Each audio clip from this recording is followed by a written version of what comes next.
2022 Hemp Forum. This will be, I believe, the 6th forum we've done. In past years, we've always tried to, get with potential licensees and current licensees and past licensees and just try to go over the processes of the program. And for those of you who haven't been licensed yet and are interested in doing so, how to contact us and learn more and how to get set up for licensing and prepare for the next growing season.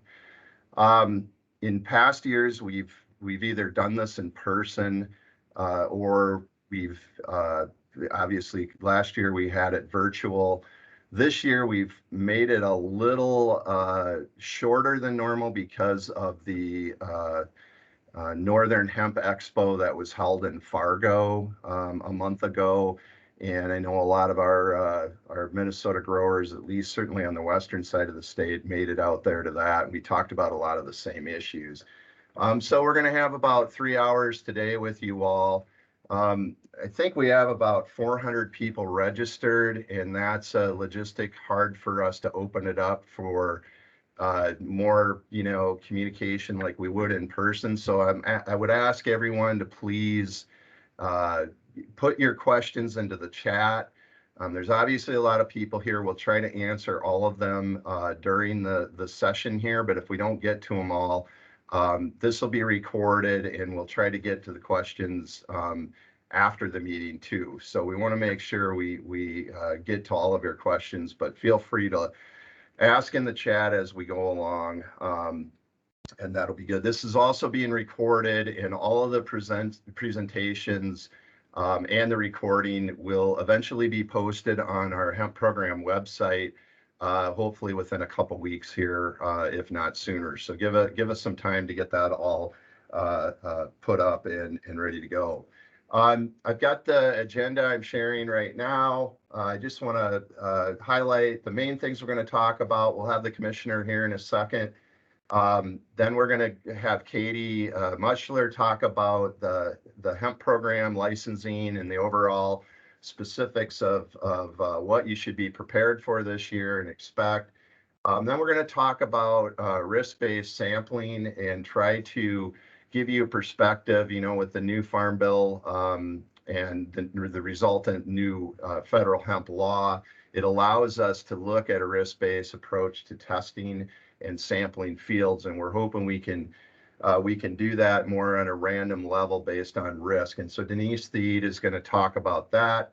I'm going to talk a little bit about starting in the beginning to look at processor inspections and what that will entail for licensed processors. And then we've got Riley Gordon from Agricultural Utilization Research coming on to talk about a really cool project through the LCCMR, the Legislative Citizens Commission on Minnesota Resources, a grant that we were able to get through a combined project with AURI, Department of Ag, Department of Transportation, as well as Department of Natural Resources. And then just some closing remarks. So that's kind of the gist of the program. I also want to introduce, we've had some changes at the department in terms of our staffing. And so many of you know Katie, and she has taken over the program coordinator position for us. And so I'm sure a lot of you are already communicating with her. Sharing my screen here, we also have a new staff member, and I thought it would be good to put a face with the name. And so pictured on your screen is Julie Delick, and she came to us in September, and we hired her to help out with extra sampling load and getting around the state to all of the farms and being able to test crops. And so Julie is now filling in more of a role overall with some extra program duties, as well as coordinating a lot of our sample efforts. So we're excited to have her on board too.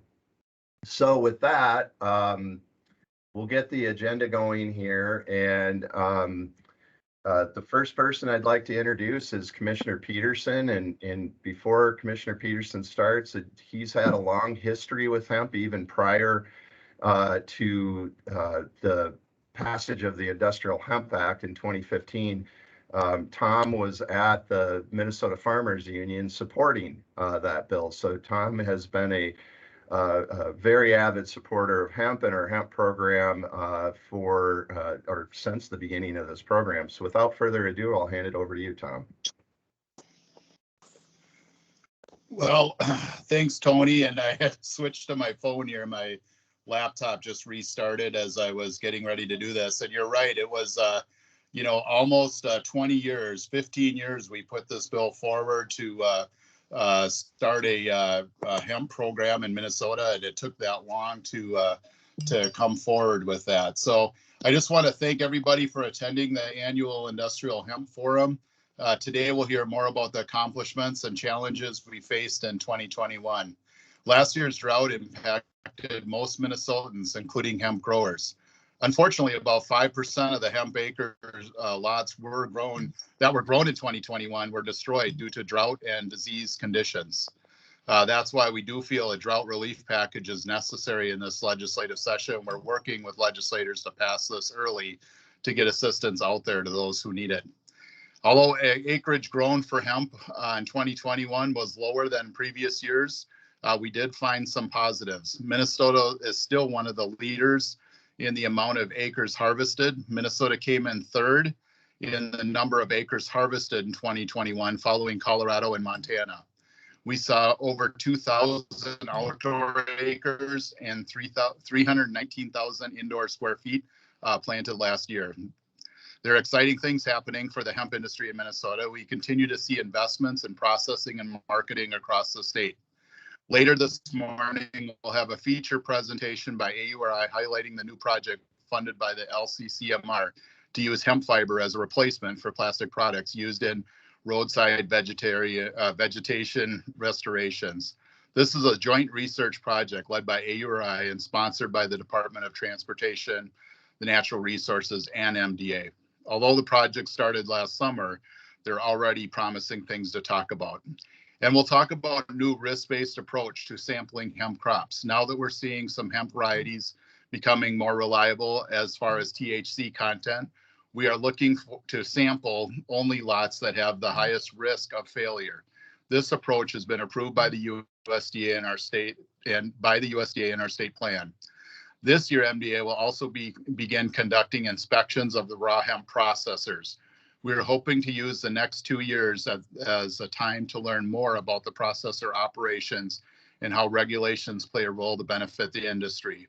Our goal is to develop a process that provides the hemp industry in Minnesota with a regulatory framework that meets the state law and creates equitable opportunities among licensees. But first, we'll hear how to get licensed and who to contact with questions. I really want to thank our hemp staff and the other staff within the Plant Protection Division for all their hard work in building this program. It's started from the scratch, and there's no doubt there's growing pains and things that we're learning, but the amount of time that our staff puts into this I'm deeply appreciative for that. As always, I hope you enjoy the morning, and thank you for your interest in the Minnesota hemp industry and Minnesota MDA hemp program. Thank you. Thank you, Tom. As you said, it works we get a lot of support in the program from the commissioner's office and onward. So we appreciate that. And there's certainly a lot of challenges to work through, and we really, really thank you for your support too. So let's get going. We'll get into the agenda here, and I'm going to introduce Katie Muchler, who is the hemp program coordinator for us, and she's going to cover the first part of our talks today regarding the hemp program itself, licensing, and some things that you should be aware of. Without further ado, Katie. Hi, everyone. Good morning. As Tony says, I am going to be talking about the licensing. I'm going to share some program statistics and then also talk about reporting requirements for all of the licensees. So let's get started, okay? And I'm going to share my screen with the information. Just give me one moment. Okay. Now, let's get started here. 1 second. Okay, there we go. So a license is required for growers and processors of raw hemp material. So the hemp program at the MDA does not license or regulate the sale of final products. That is actually under the Minnesota Board of Pharmacy or the Minnesota Department of Agriculture Food and Feed Safety Division. So what the hemp program, again, license and oversees is the production, so the growing, and also the initial processing. Now, a license is obtained by applying online on our website, and the application period is open right now. So if you're interested, please go to our website, and I'll also talk more about that in just a second. Then all applicants must pass a criminal history background check. So once the applicant has applied and submitted their application, then a criminal background check packet which includes a fingerprint card, a informed background consent form, instructions, and some envelopes. That is mailed to the applicant, and then they get their fingerprints done. And what we are verifying with the criminal history background check is that the applicant has not had a drug-related felony in the last 10 years. If they have not, then they would be accepted into the program, and their license would be mailed to them. I also want to just let everybody know, so we're on the same page, that hemp is defined as 0.3% total THC or less, and that means total potential THC, which means delta 9 post-decarboxylation. So let's go over some program statistics. 2022 will be the 7th year of the hemp program in the state of Minnesota. It started back in 2016. And back in 2016, we had a total of 6 licensed growers. There were 7 applicants, but as in in 2016 and also throughout our hemp program, not all applicants actually complete the criminal history background check portion of our application process. So that's why the number of licensed growers or licensees is different than the actual number of applicants. Now, we had a total of 38 acres planted in 2016. And as you can see, in 2017, it did increase from to 33 growers. We had 5 licensed processors and just over 1,200 acres planted of hemp. If you fast forward to 2019, you can see right here, look at that increase in the number of licensed growers. We had 353 licensed growers in 2019 and 49 licensed processors, with a total of 7,353 acres planted and over 400,000 square feet indoors planted. So as you can see in 2020, that number of licensed growers did decrease a little bit, and then also, but the number of licensed processors did increase. For 2021, so this is the last year, the number of licensed growers, now that is growers only. So I want to stress that when I say licensed growers, that is the licensee that only is growing, and that was 178 for 2021. The number of only licensed processors, so again, they only processed, was 77. The licensees that held both a grower license and a processor's license was 170, which is right here in 2021. So that's why the numbers look a little bit different from the number of total applicants. So we have 170 licensed growers that held both, 178 that were only growers, and 77 that were processors. We had a total number of acres planted, which was total 2,830, and we had roughly 300,000 indoor square feet planted. Now, I know that number of 2,830 acres did decrease from 2019 and 2020, but as Tom said, we were actually, we as in Minnesota was actually one of the highest number of of acres harvested in 2020. So we were one of the leading states to have the most amount of hemp planted and then also harvested. So we were right behind Colorado and Montana. So again, Minnesota is still leading state, but that number of acres did decrease, and it did decrease nationally. So all of the other states were seeing lower numbers than they previously had.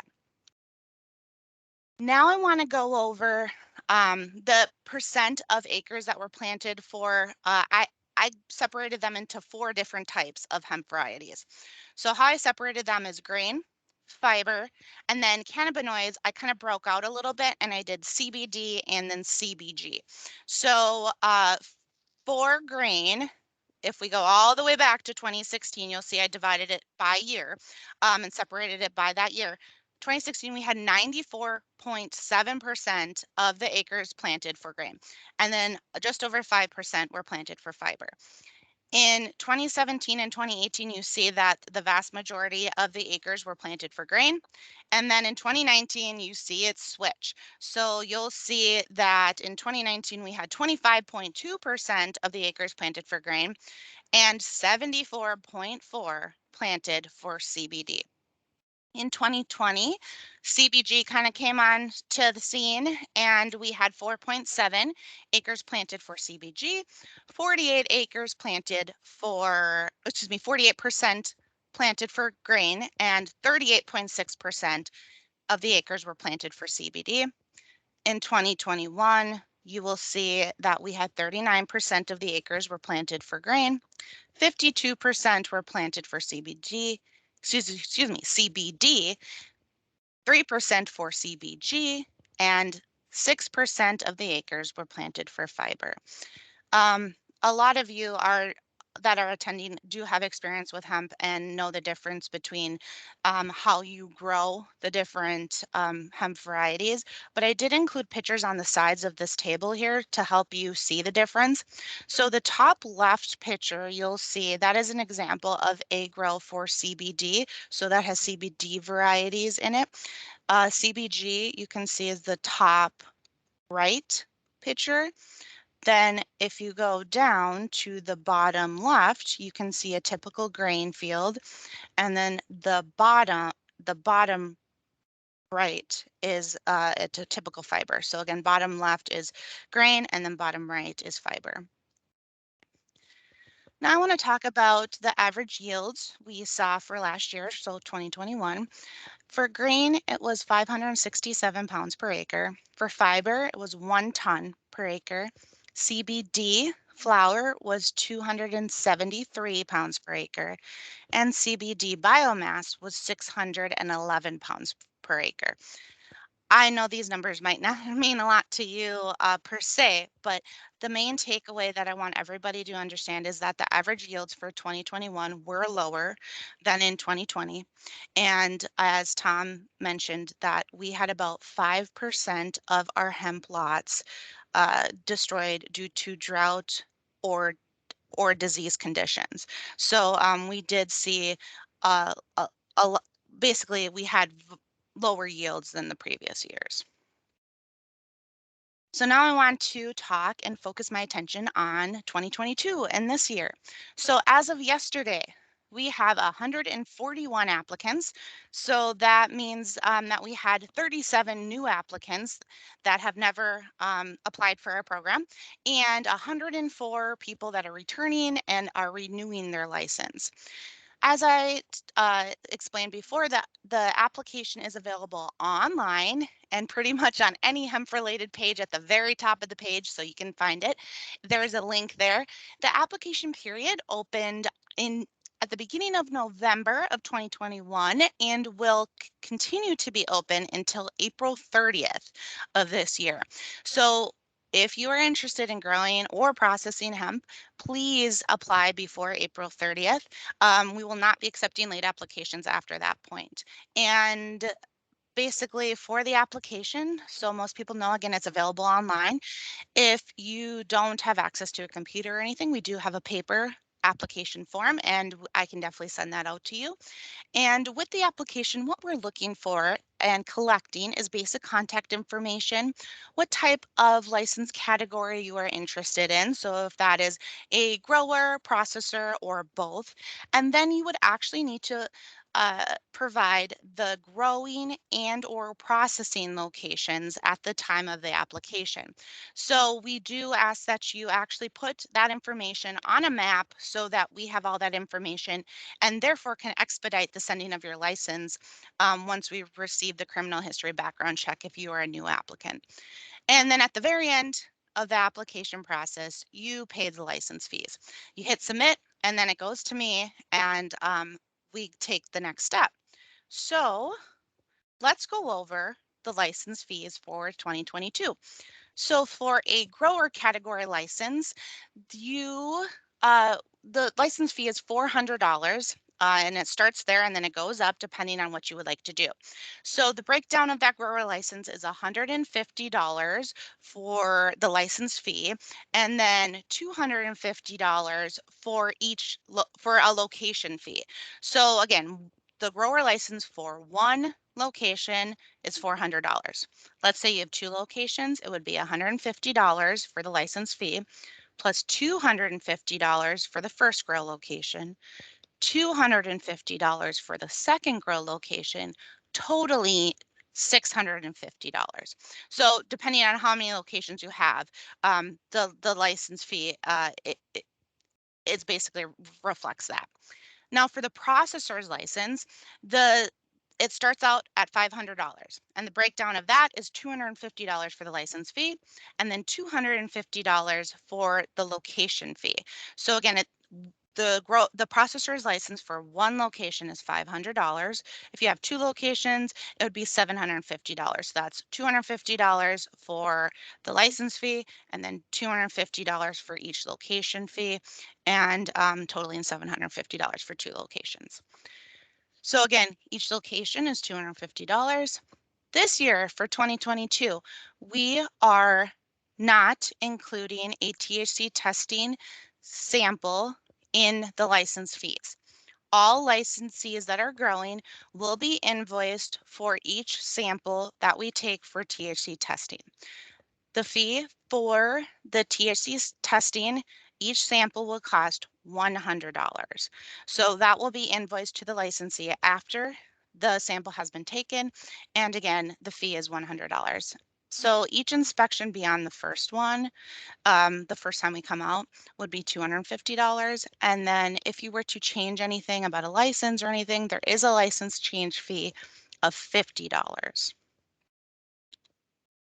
Now I want to go through the program, all of the different reporting requirements, kind of everything from start to finish. So as I said, the first step in the whole process is that the applicant applies to our hemp program. So they submit an application. Then if the applicant is a first time applicant, we'll send them a fingerprint or background check packet. We confirm that they have not had a drug-related felony in the last 10 years, and then the license would be issued. For returners or people that are renewing their hemp license, they do not need to do the criminal history background check. So the license is just issued as soon as we get their application. So that's a much quicker step than for the first time applicants because they've already went through it in a previous year. Then once the license is issued, the licensee will plant the hemp. The next step is right after the licensee plants the hemp, they need to report the hemp planted to the FSA. And FSA stands for the Farm Service Agency, and that is through the USDA. And you just need to go to your local FSA office, report how much the variety of hemp, where you planted, how much, all of that stuff to FSA. I do include a nice little reporting document with the license so that everybody understands the reporting requirements to FSA. So there's an information packet that is included with the license that has all that information. But the licensee will need to report that hemp planted to FSA within 10 days of planting. So then within 10 days, of planting, they report to FSA. Within another 10 days of planting, they need to give that information to us at the MDA. And how they submit that to us is through a planting cycle report. I will show you all of these forms in just a moment. But again, so once they plant, 10 days, you got to report to FSA. And then within another 10 days, you got to report that information to MDA. Once you report the planting cycle information, the lot will actually enter into our inspection queue. And then at that point, our hemp inspector will contact the licensee approximately 30 days prior to harvest, roughly in that time frame, and schedule the inspection. The inspector will come out and sample the hemp, again, roughly 30 days prior to harvest, and take the samples, then drop the samples off to the lab.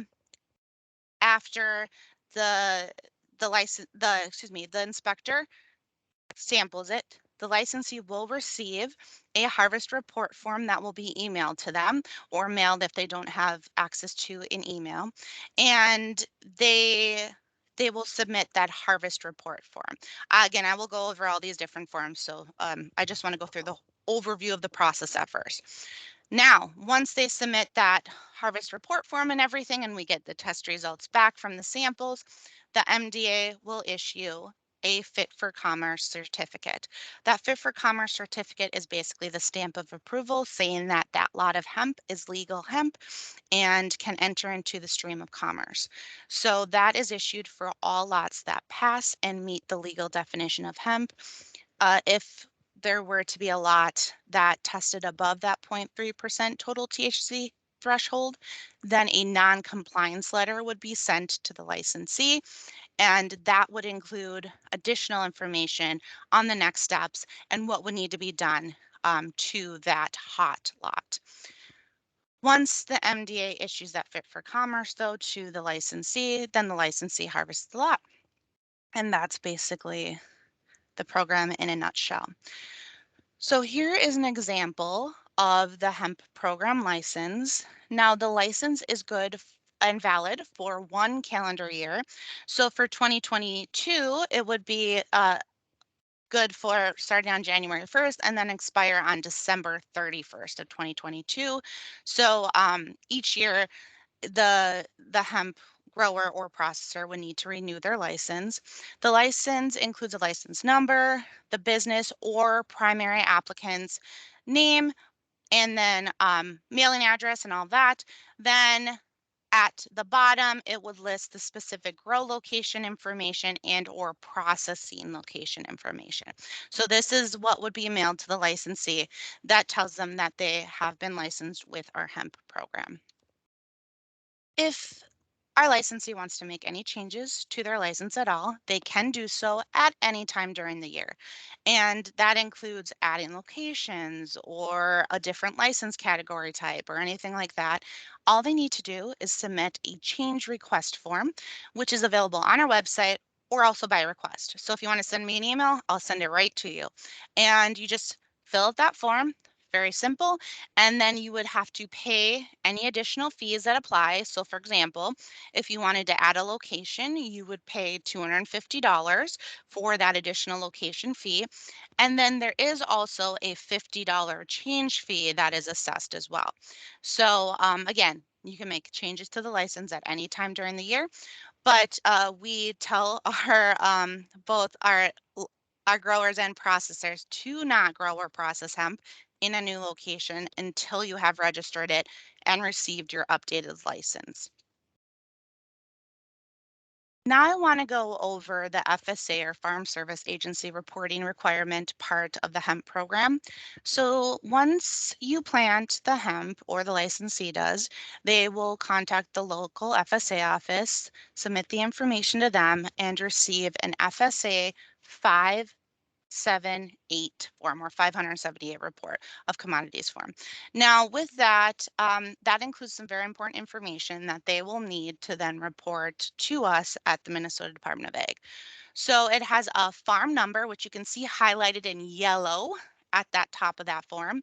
And it says 1, 2, 3, 4, 5. And then down below, I apologize, it's really hard to see, but it has a track number and then also a field number. So all 3 of these kind of numbers make up the hemp lot number. And so basically the farm number dash track number dash field number make up the one number, which is the hemp lot number. And that's how both USDA and then us at the MDA keep track of the lot. And that's kind of the identification number that we keep track of. So in this case, it would be 1, 2, 3, 4, 5, which is a farm number, dash 9766, which is the track number, dash 2, which is the field number. And again, each lot has a specific lot number. So you use that hemp lot number to fill out your hemp planting cycle form. Now, this form will be sent to all growers on May 15th of this year. So they will receive this as an email. The email will have a link to their grow location. And the reason for that is because the information at the top of the form, which is blank right now because we don't have a specific grow location tied to it, but is actually pre-populated and filled in for you. So it's very specific to the grow location. So if you have multiple grow locations, you will receive multiple emails. And this is the form you'll need to fill out. And as you can see, it would have the date, and then it would have all the information pre-populated. So the license number, the hemp grow location number, all of that will already be in there for you. What the licensee would need to fill out is everything highlighted in yellow here. So if you ended up not planting at that location, not a problem. All you got to do is check the box that says not planted on the right side of the form there.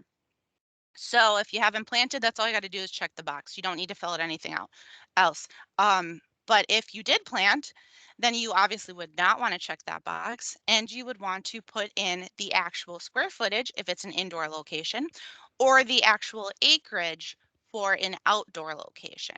So if you look to the left of each one of those highlighted box, you can see there is a square footage provided, or there would be an acreage provided. That is the information that we obtained during the application process when you drew the polygon, or the applicant drew the polygon on our interactive map. And that's not necessarily what happens. Life happens. Some people think that they're going to grow a lot more and they end up growing a lot less. So we want the actual amount that you planted. So if the licensee could please provide that in either one of those boxes, that would be great. So this is the top half of the form, and here's the bottom half of the form. So what you will want to do is take that hemp lot number, which you got from that FSA form, and type that in right there at the first highlighted box towards the left. Then you will want to select the variety of hemp that you grew from the drop-down list. If you do not see that variety that you are growing, no problem. All you have to do is enter the variety into that list, and it will actually add it to the drop-down list, so you won't have to enter it ever again. So just enter it in if you don't see it, and then you want to put in the date that you planted. So that is the date of planting and the date that you anticipate harvesting by, and or starting your harvest. And then the last box, which is new for 2022, is the intended use of lot. So that is if you're growing for CBD, for example, you want to put CBD. If you're growing for fiber, you want to put fiber. So you just will want to fill that out for each different lot. So if you're growing multiple varieties, you will want to click the add button up at the top left right there, and then you can add as many different varieties as you need. Once you're all done, then you just hit submit, the submit button, which is at the bottom left part of this form. So the submission of this form will then trigger us to schedule an inspection approximately 30 days prior to harvest. So we will actually contact you once you fill this form out and once it gets closer to your harvest. We ask that this form be filled out 10 days after you meet with the FSA and register your lot with the FSA. So now I'm going to talk more about the field inspection and the THC sampling part of the program. So the hemp lot must be harvested 30 days after a regulatory sample is collected. If the licensee isn't able to harvest within that 30-day time frame, for various different reasons, they just need to contact us. And then at that point, we will schedule another THC sample test and resample that lot, and then they will have an additional 30 days at that point. How we sample is we cut the top 5 inches from 30 plants randomly selected throughout the field. So you can kind of see an example of how much material we take, and that does include the floral material. It includes leaves and stem. And if the grower has less than 50 plants that they're growing of specific variety, then we will take a representative sample. So for example, they have 30 plants, we will take 15 of those plants and we will cut 5 inches of 15 of those plants for the sample. And we do need to sample each variety and a lot separately. So that's a little bit more about our field inspection and THC sampling part of it. So each sample is sent to Legend Technical Services for the THC analysis. The THC test results must be 0.3% or less to be legal hemp. And that does factor in, and that would be factoring in the measurement of uncertainty. I'll talk more about the measurement of uncertainty in the next slide. So if you're unfamiliar with that, I'll explain that in just a moment. And anything over that 0.3%, the grower would be able to request a retest, remediate, or destroy.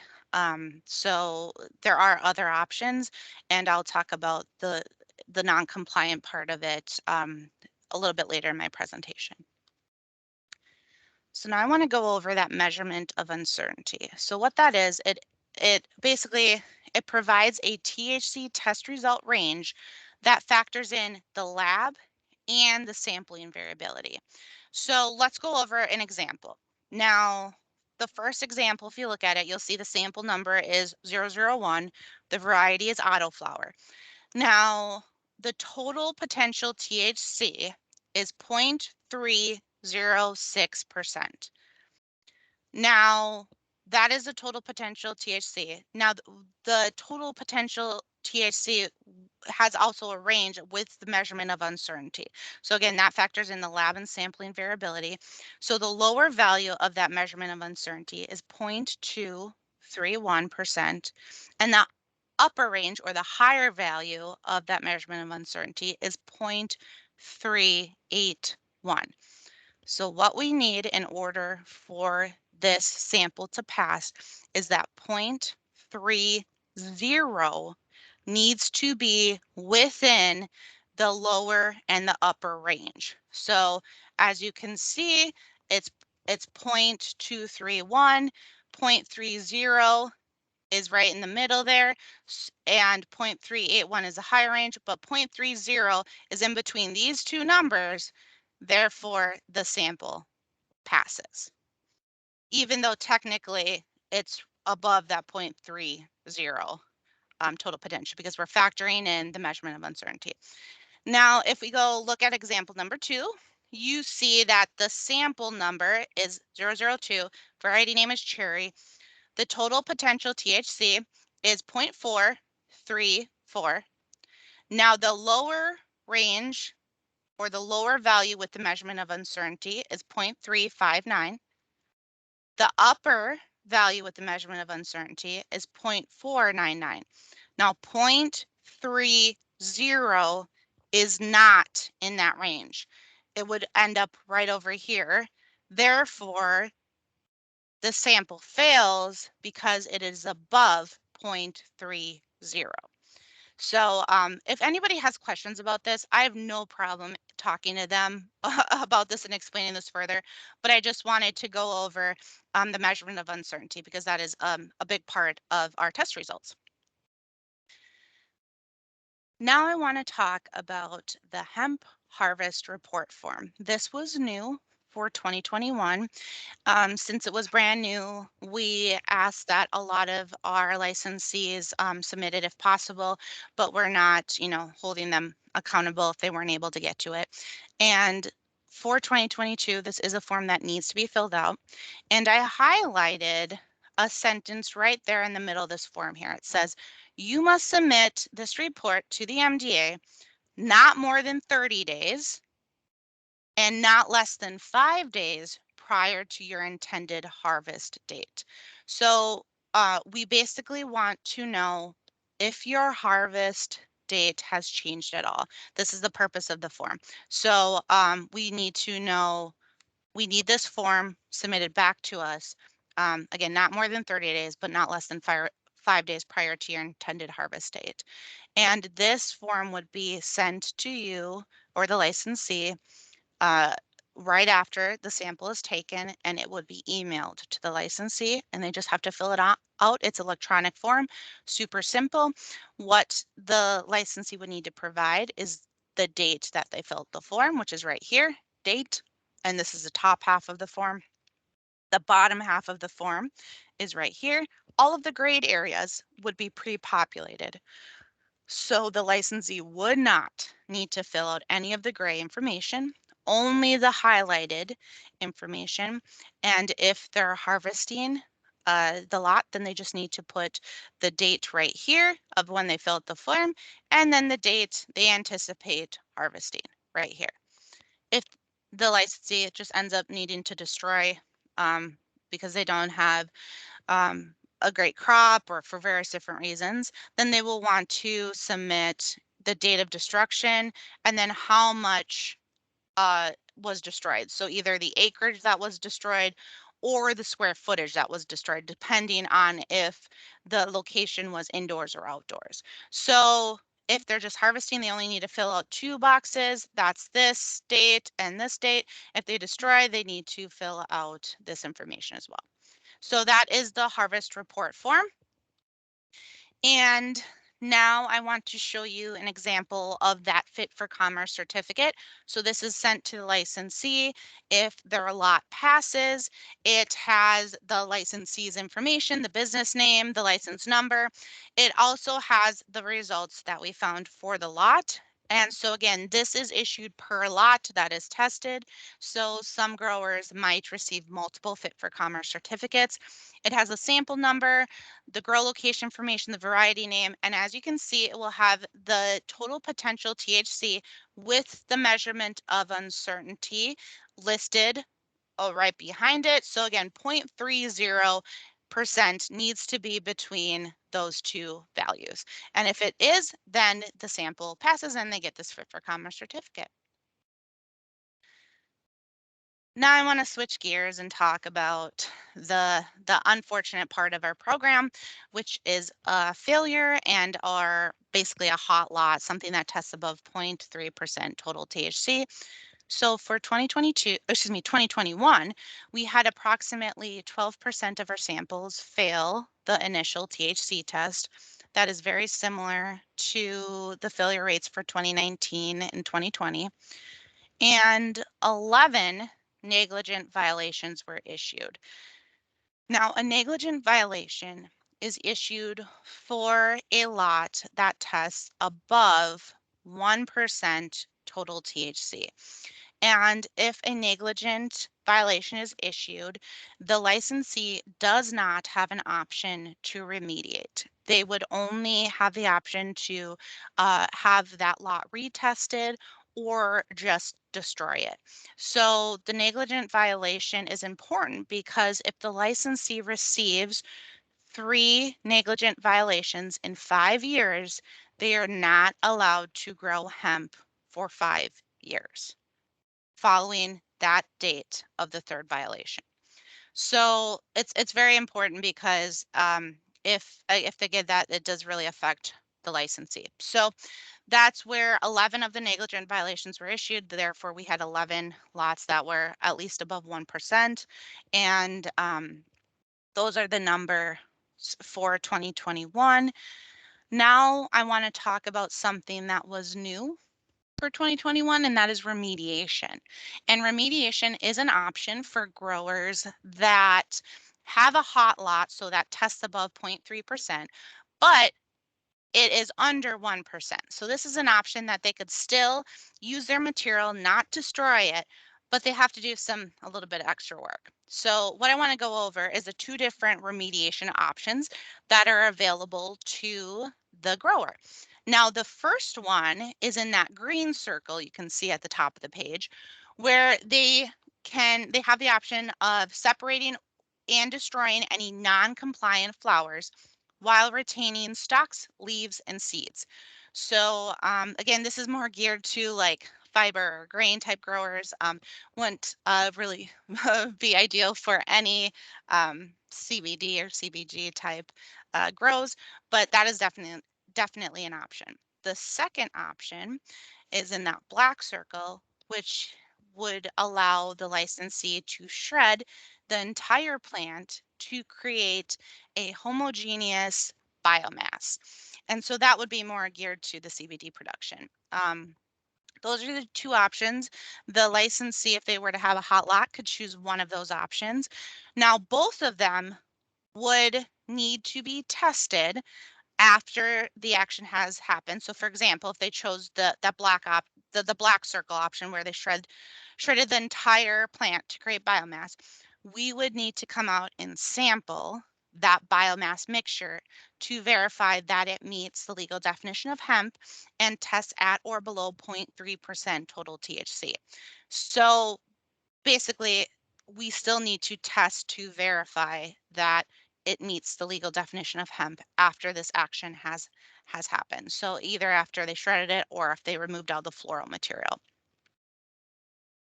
So in 2021, it was the first year of this remediation option that we allowed, and we had 17 attempts at remediation.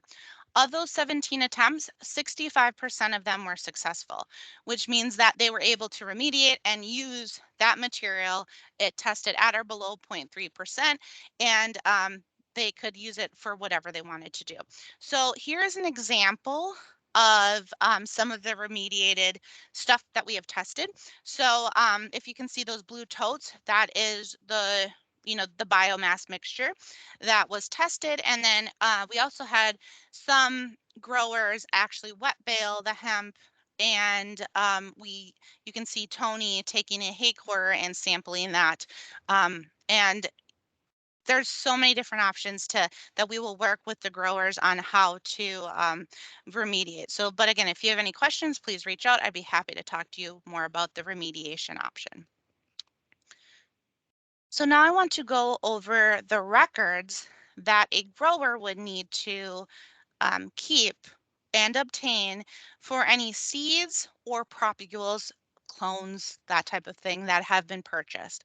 So again, the grower needs to keep their own records for the seed or clones that they purchased, and that includes a certificate of analysis. So that is the test results of the parent plant 30 days prior to harvest. They need to include the lot number and other identification number, any invoices, the variety name needs to be on it, and then a copy of the seed label if it is seed.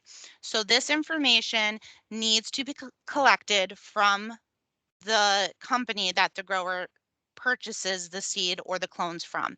The grower has to keep these records for 3 years. I include a nice document giving all of this information with each grower license that I send out. So if you have any questions, please refer to that. Otherwise, I'll talk to you more about the records requirement. But I just want everybody to understand that we will then ask for this information as needed, and that each grower has to make sure that they collect this when they purchase the seed or the clones. And for processors, we're actually going to be discussing this in a little bit. Tony's going to be talking about what records and stuff processors will need to keep. So stay tuned for that. And that is it. That concludes my portion of the presentation. Please put any questions you have in the chat box and we will answer them. If we don't get to them, we will make sure that we get you that information in any way possible. Okay, thank you very much.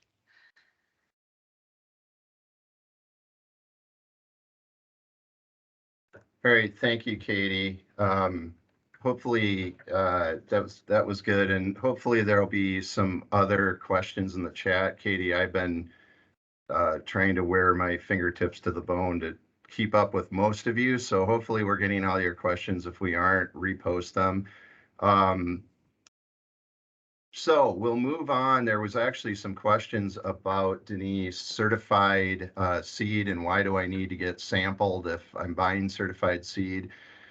So I told them stay tuned for this next presentation. And Denise, if I'll let you go, but maybe just touch on what certified seed means under the Minnesota Seed Law and Federal Seed Act, just so the group understands, because there's a lot of folks in the cannabis world calling certified seed certified, and it's not what the nature of egg commodities would consider certified seed. So I'll introduce you to, I guess, Denise Steed is our section manager for the Seed, Noxious Weed, Hemp, and Biotechnology program or section that the hemp program is in.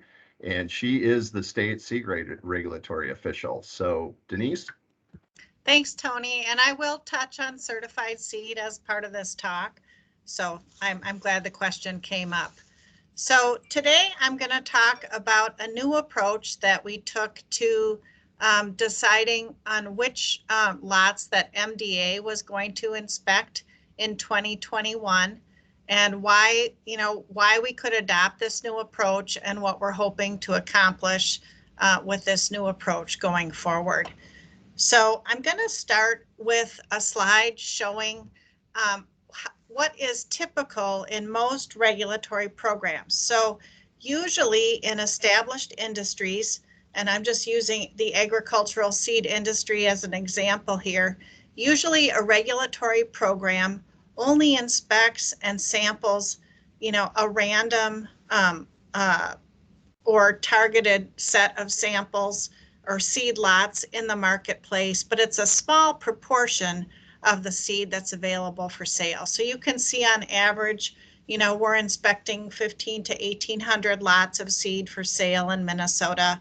You can imagine there are many, many thousands of seed lots available for sale of all different kinds of seed across the state. So our regulatory program inspects, a small proportion of the seed that's available for sale, and we inspect it at all different places in the seed supply chain. And what we're doing is we're trying to, identify those companies that are individuals that are violating the seed law and try to bring them into compliance, either through education and, corrective actions or through an enforcement process. And so I've just indicated here, we've got a lot of different violations that can occur, and that violation rate can vary from year to year. That's kind of what, a normal regulatory program would look like. Now, in hemp, hemp is really a new industry, and so the regulatory program has been very different for that new industry. So we started out with a pilot program, and Katie did a nice job of going through, the history of that program and the drastic expansion that we saw in that program, in 2019 and 2020. So we had a big shift in and interest in CBD and CBG production, and we had a lot of growers producing those products in Minnesota in those 2 years. And one of the things that we noticed Initially, of course, when we were just starting out, we had very few failures. No failures occurred in 2016, 2017, or 2018. Well, a big reason for that was that the seed that was coming in to produce grain and just a little bit of fiber, that was certified seed coming out of an international market, seed certified through Canada, OECD, or other agencies involved in seed certification. And you can see that that seed certification process is really good at, establishing and maintaining genetic purity. And for hemp, one key part of maintaining that genetic purity is making sure that the THC levels are below that 0.3%. As soon as we shifted to this, higher level of CBD production, that's when we really started to see a higher failure rate. And you can see the history over time, that we had between 10 and 13% failure rates.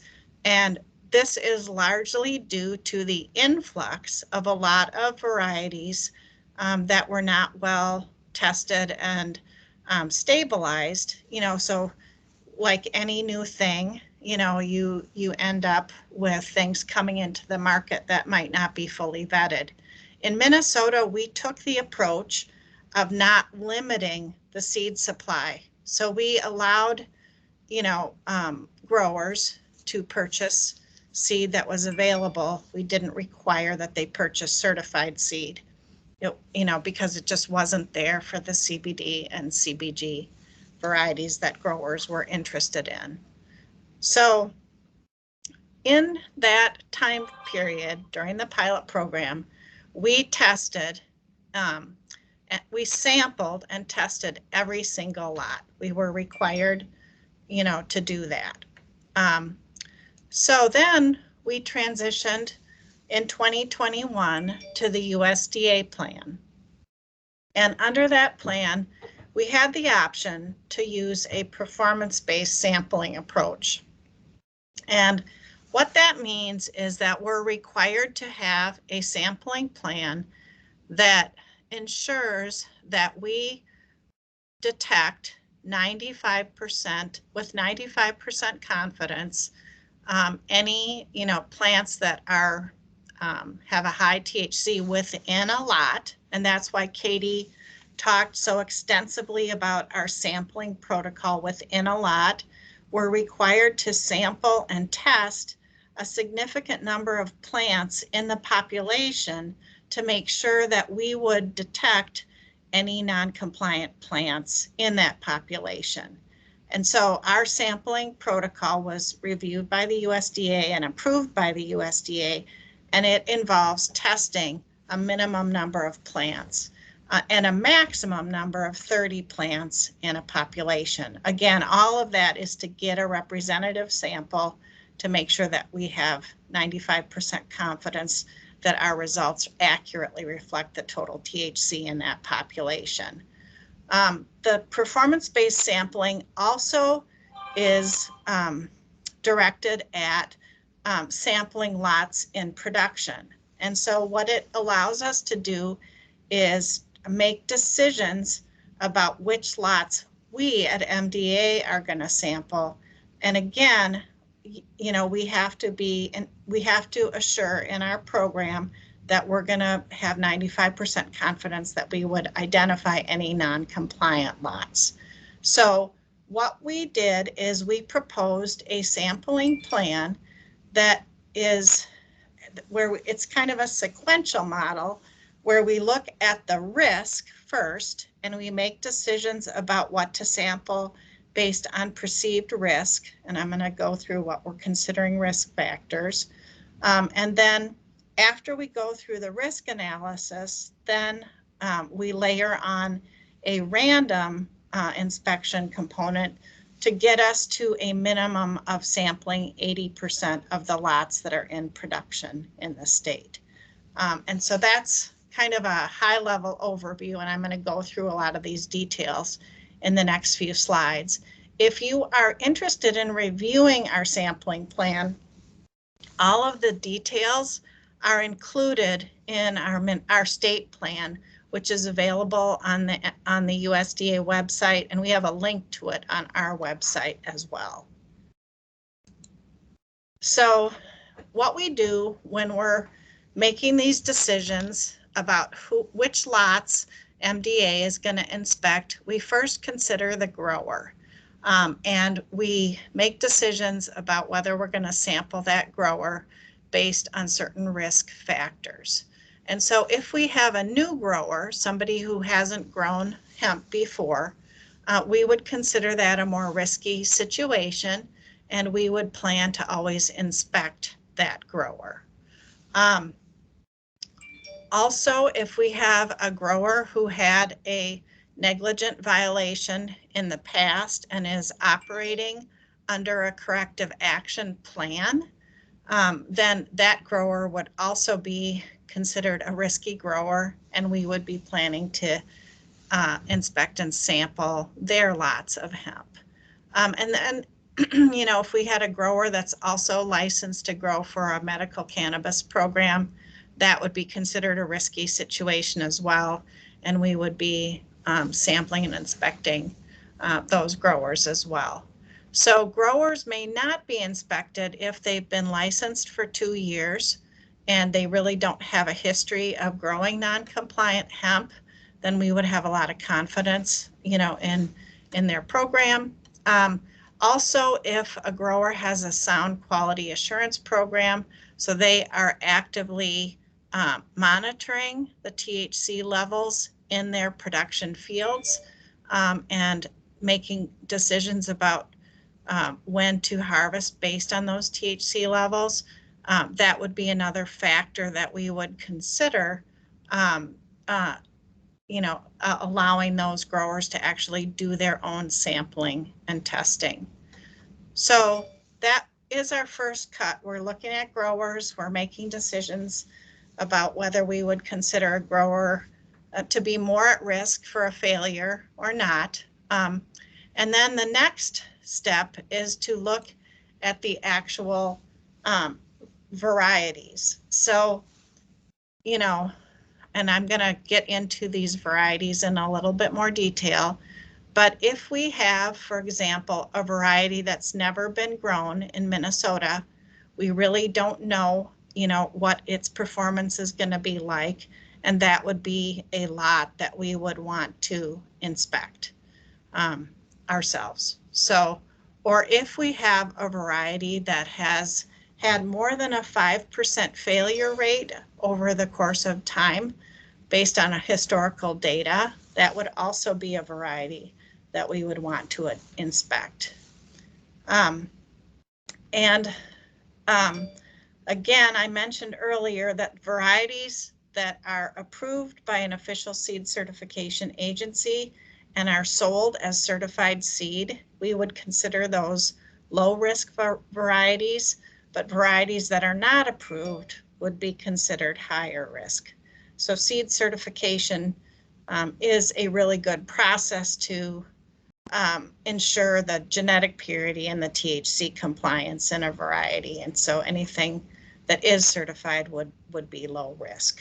And I did provide a link here to the varieties that are currently available as certified seed. I'll show that list as well. There aren't any or many CBD varieties yet on that list.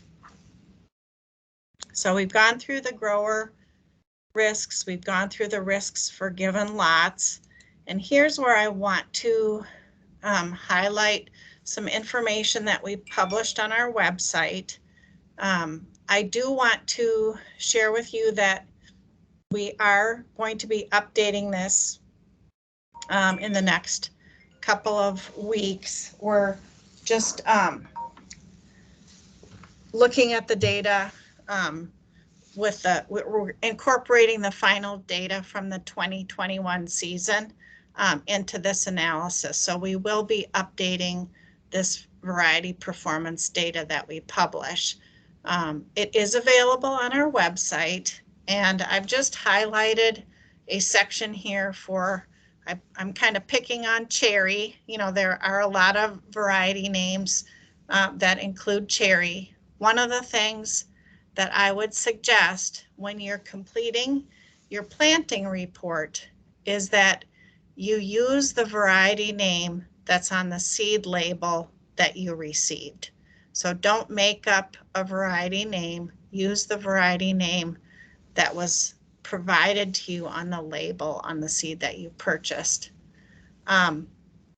So, you know, we take that variety name and we analyze then how many, you know, failures we had with that variety. So you can see here we have the total number of lots that we've tested over the last 5 years. We have the average total THC across all of those samples. And then we kind of break it down by the percentage of results in each of these ranges. And anything, you know, that's out here between 0.5 or greater than 1%, obviously that indicates risk. And we go ahead, we provide the minimum and maximum values and the percentage of samples above 0.3. And we use this information then to decide, is that a risky variety or not? And so you can see, like if we look at cherry wine, for example, down here, we had 122 samples of cherry wine. You know, the average THC value is 0.29. 30% of the samples had a THC value greater than 0.3 and would be at risk for failure. And so we would have mandatory testing for that variety going forward. So when you look at this list online, there are 344 varieties listed, and only 39 of those varieties would not require mandatory testing. So again, this is really a function of the fact that this is a new industry. These CBD varieties are new, and they're not necessarily being released with a THC content that is going to always meet the definition of hemp. And that's a risk to you as a grower. So if you look, I just blew it up a little bit so we could look at some of this information. And I included on this slide some of the grain varieties. So you'll note that Finola, Joey, Katani, those are all varieties used for grain. They would not require mandatory testing. Again, that is a result of the fact that they are sold as certified seed. So I'm just gonna show this table here, and I have a link to this table.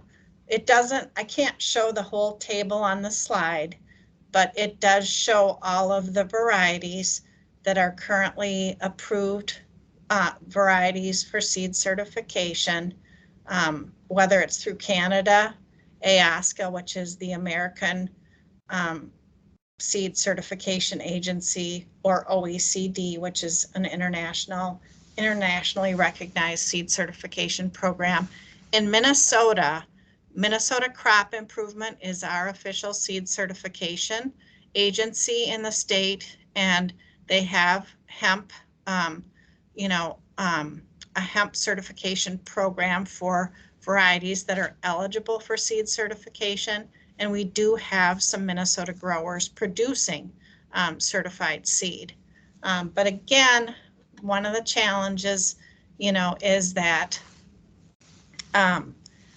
there aren't CBD varieties, available, many CBD varieties available yet as certified seeds. So, if a variety is new or if it has a high failure rate, if it's not approved, those are varieties that the Department of Ag would sample. Okay, we would also sample lots if they are produced from open pollinated seed that's saved for replanting.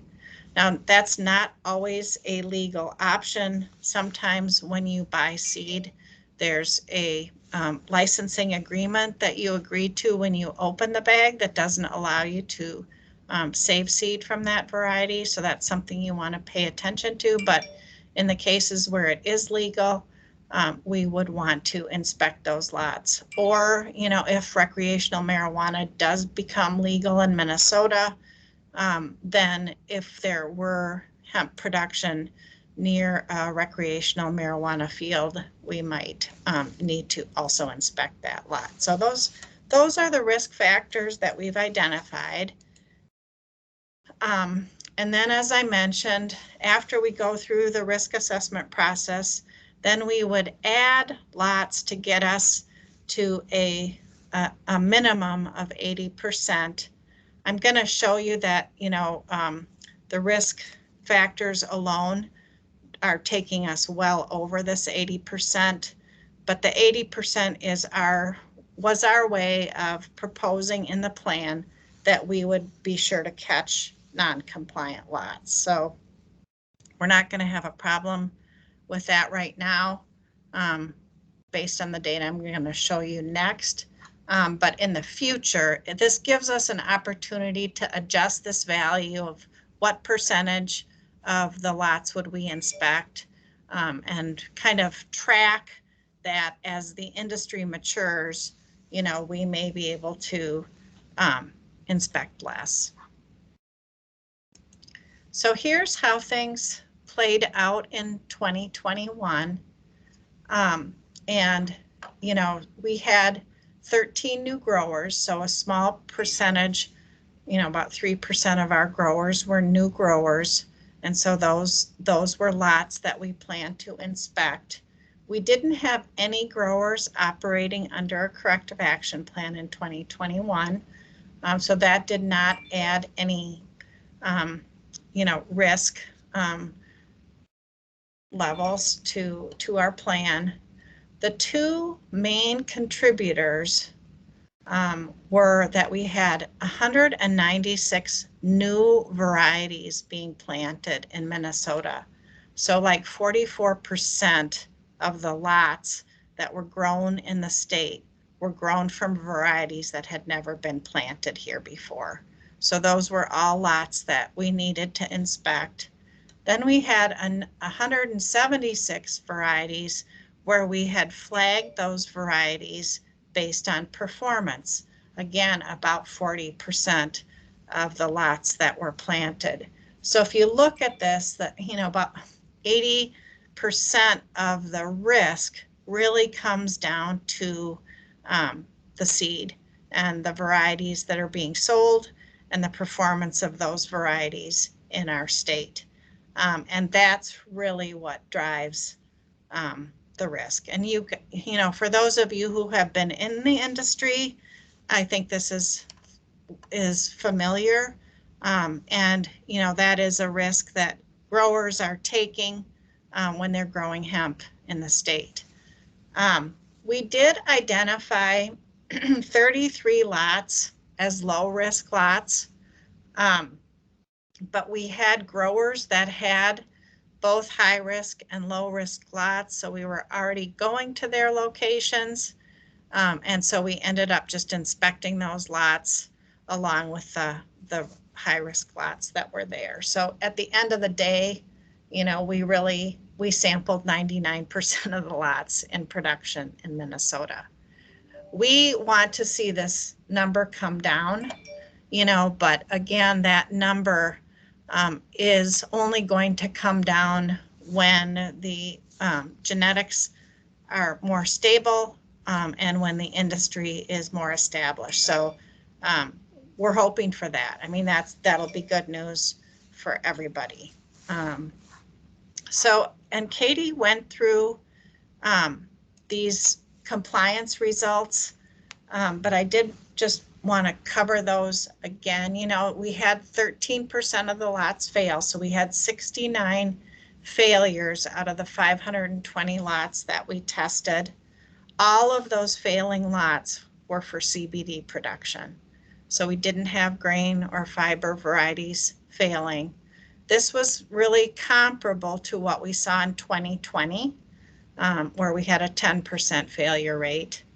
Again, we had one retest that where the lot passed, but all of the other retests that we conducted, continued to fail.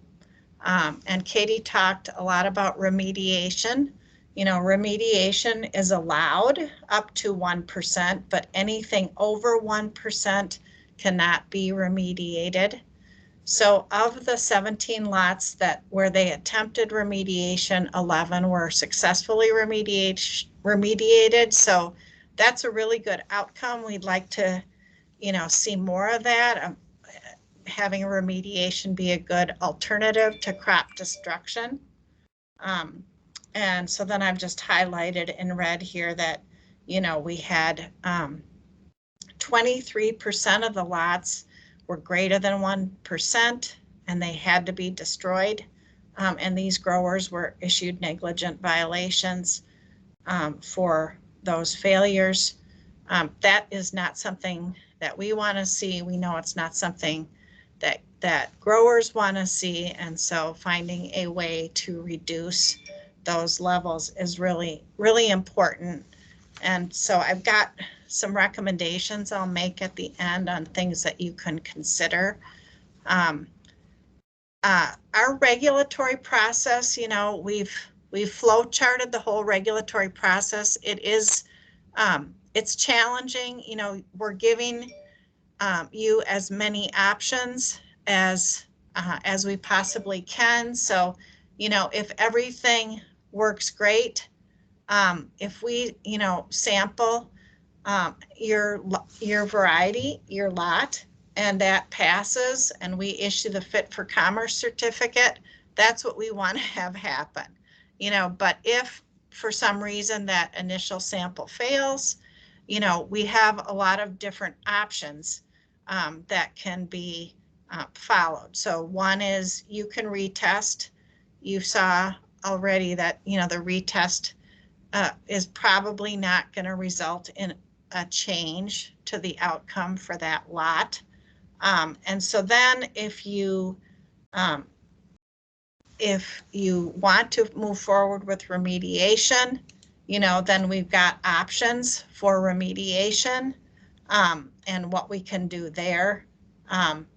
And, or, in the most difficult scenario, you would need to destroy your crop and, that would result in that negligent violation. So we do have, we have an enforcement specialist, Dan Bourne, and he works with us when we do have a negligent violation and works with growers to get all the proper documentation for that crop destruction. So, I think, after having this performance-based sampling approach in 2021, what we've learned is that we're still going to continue to sample a very high percentage of the lots until the industry really matures and growers have more experience and have better quality assurance programs for managing their production. Until the genetics for CBD varieties are become more stable, I think we're to maintain, that requirement that we identify with 95% confidence failing lots. We're going to just have to continue to do inspections with on a large percentage of the lots. Or, if the industry would shift to more grain or fiber production in Minnesota and shift away from CBD, that would also shift the risk factors since more certified seed is available for that type of production. So, over the next few years, we'll continue to be dedicating significant resources to maintaining a team of inspectors to sample the hemp that's produced in Minnesota. I know, when you think about our hemp fees, you know, we've been doing a lot of work to try to keep the costs for our program low. We've invested in a lot of software development to have better tools for, you know, communicating with you and just being as efficient as we possibly can. But there are costs to running a program like ours, and having a team of inspectors and coordinators, you know, managing the program, it does cost. So unfortunately, that is one factor that does impact, you know, the fees that we have to charge. So, so what can you do? You know, what can you do to moderate your risk? Well, I think growers have a lot of options, you know, to help minimize risk. And one is buying seed from an established company that has a sound breeding program and that stands behind their genetics. So don't, you know, don't get seed from a friend. Don't just, you know, really make sure that you're getting the seed that you're gonna use in your production from a company that stands behind their genetics. You want to review that variety performance data and make sure that, you know, the variety that you're choosing isn't a high-risk variety. And you should consider establishing a quality assurance program to monitor total THC in your production so that you can make sure that you're, you know, testing it and harvesting it at an appropriate time before it exceeds, you know, the 0.3 minimum. You should make sure that when you do buy seed, it's completely labeled as required. You know, I'm going to show you an example of a label. Don't just accept seed that isn't completely labeled. The Minnesota Seed Law and the Federal Seed Act both require any seed sold to be completely labeled, and that should be your first sign that the seed is coming from a reputable company. And then if Katie mentioned the requirements for keeping records, keep those records, because if you do have a failure, we want to take action. We want to try to have an enforcement process where we're, taking action against companies that are selling seed into Minnesota that results in a failure. So just, again, I mentioned I would just show you what a label looks like. You know, it should have the kind, it should have the variety, it should have all of this other required information, including the germination percentage, and that certificate of analysis that you get for the parent material should be tied to this variety and to the lot number that you see on the seed label. So that's one good way to protect yourself, is just making sure that what you buy meets those minimum requirements. And what we're doing on our end this year, what we did is every negligent violation, the hemp program shared information with the seed program about which lots had failed at that negligent violation level. And the seed program then did an inspection of the records that the grower could provide to determine if the labeler was operating with the required permit, if the seed was completely labeled as required, and if the COA that was provided could be tied to the lot of seed that was sold to that grower. And all of those things, are things that are required to sell seed in Minnesota. And we are sending warning letters to all of the companies that sold seed that resulted in those negligent violations. So it's a way where we can take action to try to help drive companies to provide better products into Minnesota. So thank you.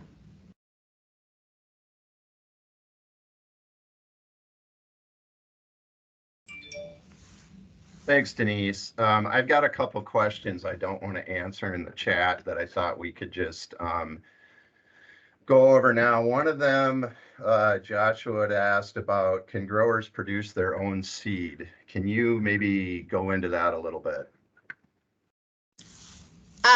Yes, growers can produce their own seed.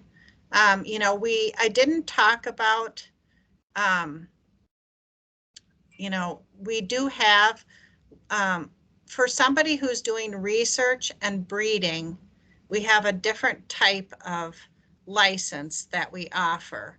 And the way that we inspect and sample for people who are breeding seed is different from somebody who's growing hemp as a production, you know, for production. But yes, there are no constraints against, you know, developing a breeding program and growing and producing your own seed. If you are just using it yourself, then you wouldn't need a seed permit.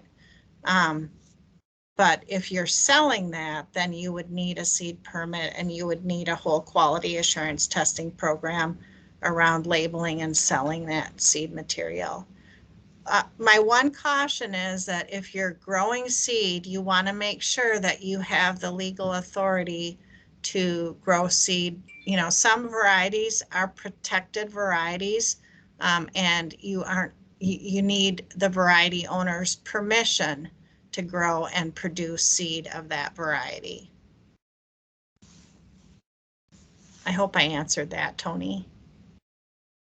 Yeah, and another question was about, I know we've talked about this, let me find it here, about a list of, you know, seed sellers in the state that are reputable.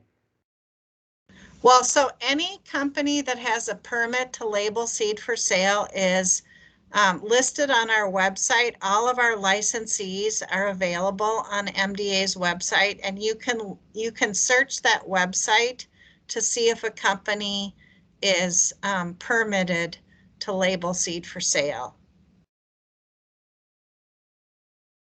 We do have a lot of companies selling hemp seed in Minnesota that aren't permitted.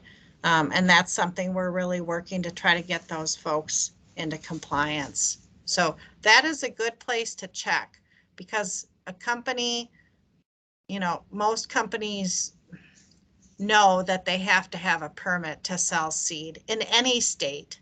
All states have requirements that a labeler have a permit to label seed for sale in their state. Okay, I think what we should do, you see Denise's email up there. Please contact her if you have questions about seed. She is the authority. This forum isn't long enough for us to go into every law, and I know there's a lot of comments in the chat, which that's fine. But you know, we're not going over the entire Federal Seed Act and the entire Minnesota seed law, but the one thing you have to realize is just because you're a hemp grower, you're not special, that other laws don't apply to you. So that's one thing we try to, you know, we try to emphasize. And, you know, a lot of people think we have too many laws and all of that, and that's fine, but we're held to the laws that we have and that we have to follow. So if you have questions about seed, it's very important because that's what farmers start with to grow their crop. We don't create these varieties, and you know, I always tell people 6 years ago, you couldn't grow hemp at all. And the rules are the rules to allow you to do what you're doing now. You know, if there's too many, that's fine, but please be aware of what they are, because that's going to affect you once you get licensed. So thanks, Denise. There's probably some other questions you can sort through if you can address them here. Otherwise, like I said, folks, please reach out to Denise anytime to ask her questions about seed and the seed laws and so forth. So we're gonna move on. I'm gonna now share my screen here, and we're gonna talk about processors and processing inspections. You know, we license processors, and one of the things that I want to talk about is what we're required to do in terms of licensing. Anybody that we license is obviously regulated under that license. You don't get a license just because, it's, for fun and whatever. It's because there's some regulations associated with it. And obviously there's rules that need to be followed to keep that license intact. The idea behind processor license or processor inspections is to try to do something similar to what we do with all of our other licensing. Denise just talked about seed. We have a seed regulatory program.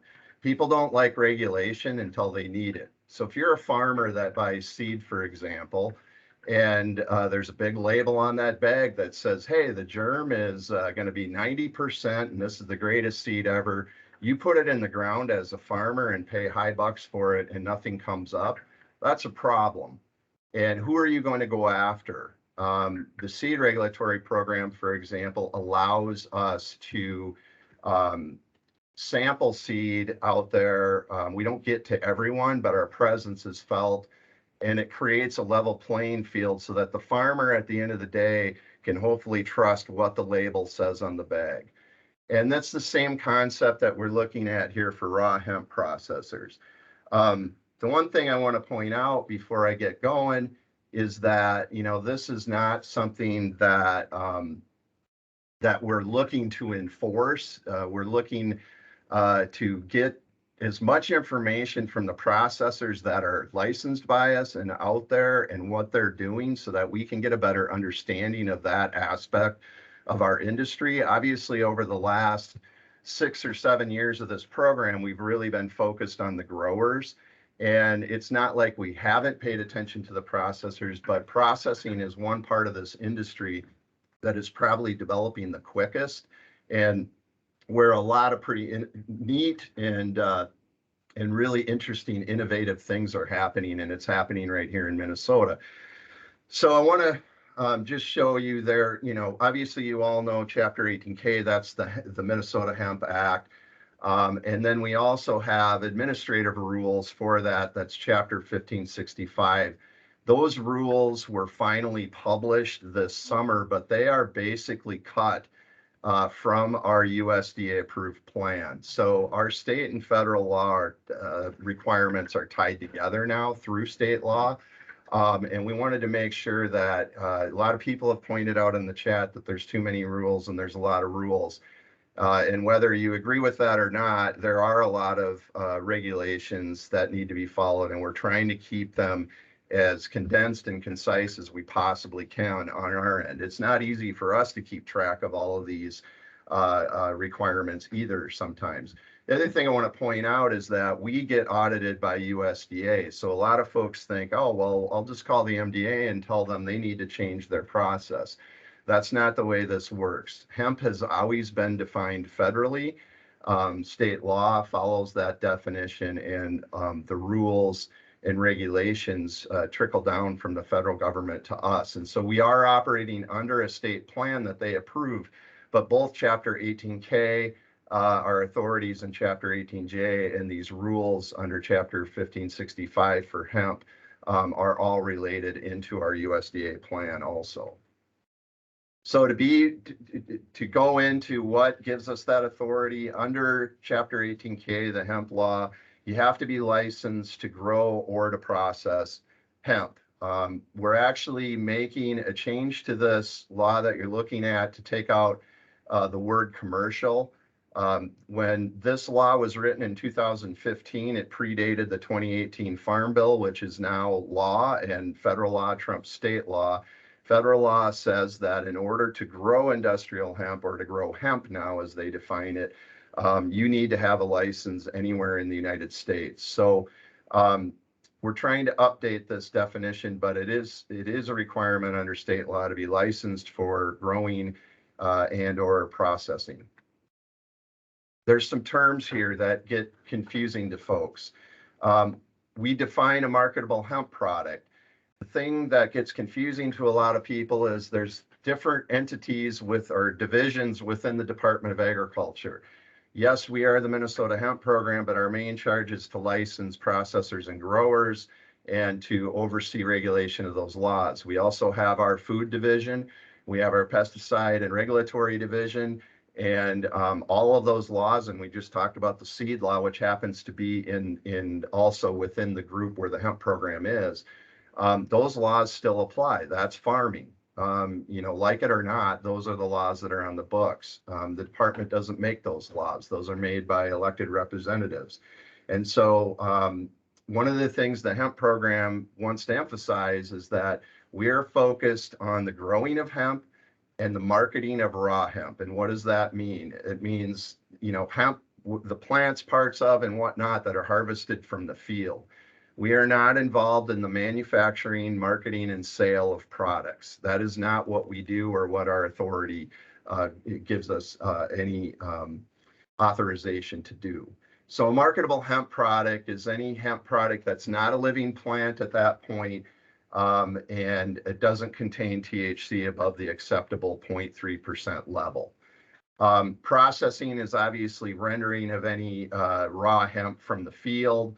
But it doesn't include, and we had a question about somebody asking, do I need a license if I got one last year, grew a crop, and I'm still drying, whether it's flower or seed? You don't need a license for that next year if you're not planning to grow or you're not planning to process. As long as you're doing sorting, grading, baling, that kind of thing, we don't consider that processing. That's just typical farm operations for what you're doing on the grow end. And so basically what we're looking at then is how do we create a regulatory umbrella over processors that allows us somehow to develop a fair and equitable playing field among all processors. And so the rules that are in place for hemp give the commissioner authority to look at any processor and ensure that, you know, they're only buying their source material from hemp plants that are legally produced either in the state of Minnesota through a state license or a tribal license, but also if it's anywhere else, that state's equivalent approval of a crop or the USDA if they happen to be licensing in that case. So you don't just have to buy from Minnesota, but you have to follow the federal law, which Minnesota's law basically mirrors. So the other thing is you have to buy from a licensed entity either in that state or USDA or tribal jurisdiction. So really what we're looking for here, our authority is really over record keeping, and it's just to ensure that you know, processors are keeping tabs on who they're buying their hemp from, and that the acquisition and the handling, selling, any remediation or disposal of plants is in line with the rest of the hemp rules. So what does this mean? What we're planning to do the next 2 years is trying to find our way through this. We don't have a structure for processors of hemp. And what we want to try to do is begin a process of setting up inspections where we can get with licensed hemp processors, look at what types of records they're collecting, what types of operations they have, what their challenges are, suggestions they have. Basically, hopefully it's a two-way learning process. And, you know, enforcement isn't the goal, but what we would like to have, right now we have rules. They're set under expedited rulemaking. In 2 years, we're going to have to go through the full rulemaking process. And so we're hoping by then we have something that is, you know, equitable and works for the processor as well as for our requirements under federal law. So let me go on here. So what does that mean? Right now, it's going to be primarily a documents review process from what are you purchasing and acquiring, sale of hemp from the processor to another entity. How are you storing that you're undertaking, and what is your THC handling and disposal process? These are things that, it varies right now from the processors that I talk to. Some have, really well thought out standard operating procedures for this that almost, fit right into food grade or medical grade type manufacturing operations. And some are just getting started and trying to find their way. So, we want to get some type of process that everybody can do, that doesn't just favor one end and exclude people that are trying to get started and that really want to try to develop a good processing operation. The second thing we do want to look at is just to learn more about what types of processors we have in the state, not just so that we can understand better for ourselves, but also, we're constantly talking with USDA and other states. Some of these issues that are coming up in our chat right now, they're not just being experienced in Minnesota, and we're not the only ones with lots of rules and regulations. Every state is faced, and every state's farmers and growers are faced with the same frustrations that all of you have, and we're trying to, work through early developments of a new crop and try to figure this all out. And by the way, this new crop happens to have, a lot of regulation tied to it, just simply because above a number, it's still considered a controlled substance, whether we like that or not. So getting to know what the general facility operations is handy for us when we talk with our other state or tribal coordinators. They're curious. Some states are behind us. Minnesota was one of the first states to develop hemp laws, along with Colorado, Kentucky, Tennessee, back in, right after the 2014 Farm Bill passed. There's states that have just come on recently. And so it helps to be able to share that type of information. And hopefully the sooner that other states understand what's happening on a more national perspective, it hopefully will allow us to push better and more equitable regulation down the road. So here's the kind of documents we're thinking about, and I'll explain some of the logistics of timeline. I know this is still somewhat vague, but I'm trying to give you an idea, especially if you're in the processing realm, of what we're looking for. And really what we're thinking of is documents review. All the stuff that you purchase, all those hemp lots should have a Minnesota Fit for Commerce. That's what we call our document, 30 days before harvest when we test your field. But it can also include the USDA's version of that, or any tribal version, or other state approved certificate of analysis showing that the hemp that you're purchasing is 0.3% or less. The other thing is, we want to know generally what's the amount of hemp that you purchased, and by type would be handy.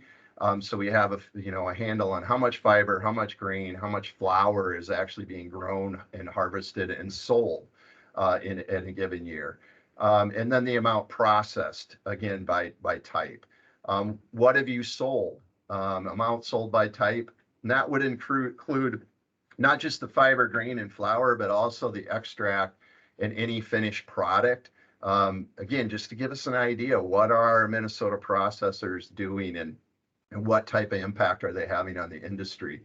And then certificate of analysis for any of that flour or extract that you're selling out. It should be, we understand during, especially for those extracting cannabinoids, that there's a period of THC accumulation that goes above the level. But what are your final products before you sell those out, and how are you remediating that so that it's getting below that 0.3 number? And then storage. What do you have on hand during the inspection? How are you storing it? And what documents do you have with that? Some of these A, B, and C are going to overlap. You're going to have records for the same thing. I get that. These are just general ideas of what we're looking for. And then finally, how are you handling THC or disposing of it? And what we're really looking for there is, do you as a processing facility have some standard operating procedure, how you're disposing of non-compliant hemp, how your remediation is done from after you extract and you concentrate THC to final product, and then any THC disposal if that's even applicable. If you're able to remove THC and then destroy it on its own. I know that's not as probably typical in the processing, at least at this point in time. And then, you know, what's the amount of non-compliant hemp that's being destroyed? Just to give us an idea of that. So again, just simple records that you're probably collecting anyways. The idea is that eventually we'd be able to produce a summary report for each processor, and that we'd look at, hey, what things are compliant and what things maybe need to be improved.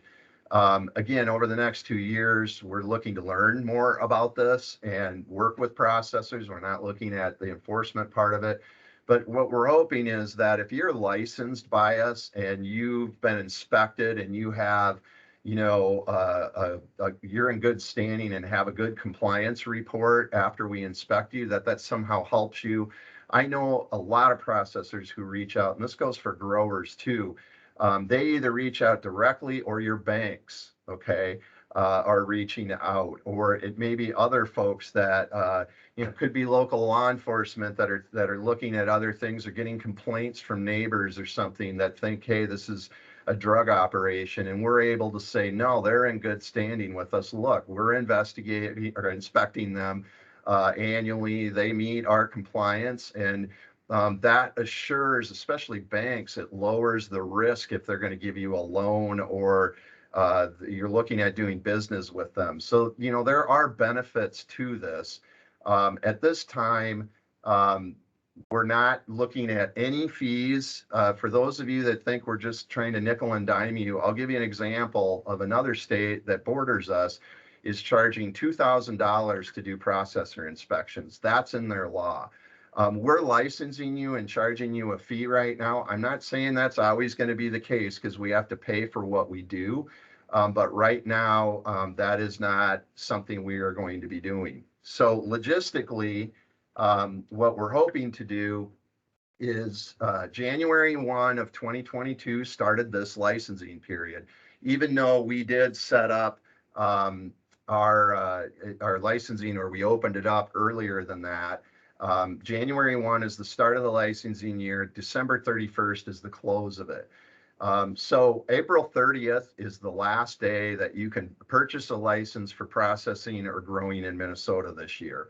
At the end of that, in the beginning of May, our staff will start to compile information from our e-licensing to learn who's purchased a processor license. And then sometime in July or so, approximately, we'll start reaching out to those who we're going to inspect. And at that time, we're going to be more detailed about what we're going to be looking for. So we're not looking to show up and surprise you out of the blue. We'll work with you to figure out, you know, what we're going to be looking for when we actually show up.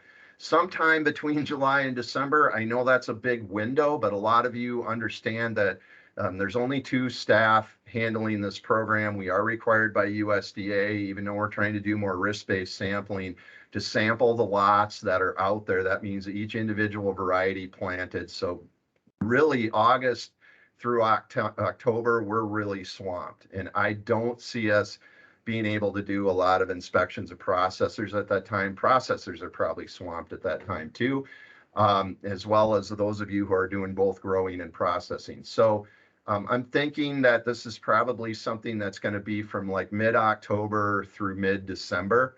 But again, this is new. This is roughly what we're planning for. We're going to learn from this first and second year and hopefully improve upon it. What I would say is that I know this is new to you all. We did introduce this a month ago to the hemp working group that we have. That's a smattering of representatives from groups that are on this call right now. I know that nothing's perfect the first time. I'm looking for feedback.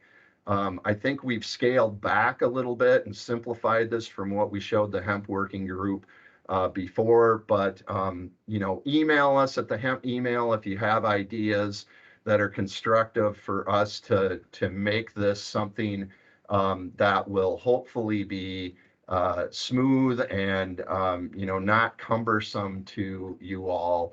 I get it. I know it's yet another regulatory thing we're throwing upon you. But, again, hopefully it's something that, like I said, can be constructive for you and can be beneficial. So I have a couple minutes left before we're staying on schedule. I kind of want to switch gears here. I know this wasn't on our agenda, but I want to bring somebody in, Angie Amborn, who is with our pest detection unit in the plant protection division, so that she can talk a little bit about something that we're thinking of doing. We try to do the best we can in the hemp program. In a lot of states, we have university extension at the land grant universities who are helping growers. And typically extension would be the arm that would be more, involved in helping you with growing a crop and what types of pests and diseases you have and so forth. In Minnesota, we're a little challenged with that, but we have some great expertise here within our own plant protection division where the hemp program is. And so one thing that we're thinking about doing is, as a service to farmers, is get involved more on the insect pest side of things, both indoors and outdoors. And so I brought Angie Amborn in, and I'll let her explain it so I don't ruin anything that she's the expert on here. Thanks, Angie. Hi, good morning, everyone. Almost afternoon. I'm Angie Amborn. For those of you that don't know me, some of you I probably have met because I have done some hemp inspections. I am the entomologist for the state of Minnesota, and I'm also, as Tony said, in charge of the pest detection unit. Michelle Grabowski, I think, is on as well. And some of you may know her. She used to work for the University of Minnesota Extension, and now she is currently our plant pathologist here at the MDA. So we've been talking about this for a while, and as the inspectors have been out with you and we've been out, we have gotten quite a few questions about insects and diseases.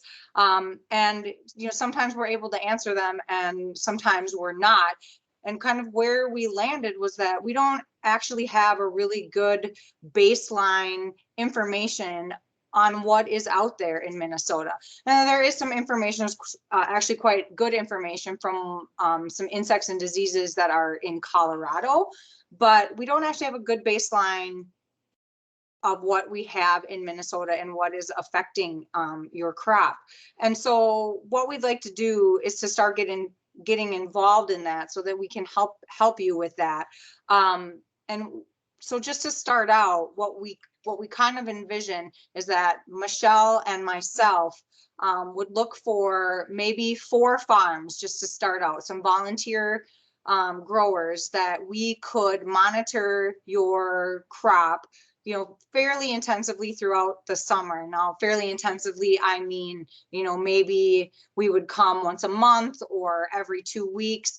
And what it would just be involved in us doing some, pretty simple disease and insect sampling so that we can kind of get a baseline of what is going on out there for you. And so that then we can, start to work with some other experts and maybe we can come up with some options for you to handle those insects and disease problems. And so kind of what our plan is I think that we'll send out a letter when Katie starts to send out for the licensing.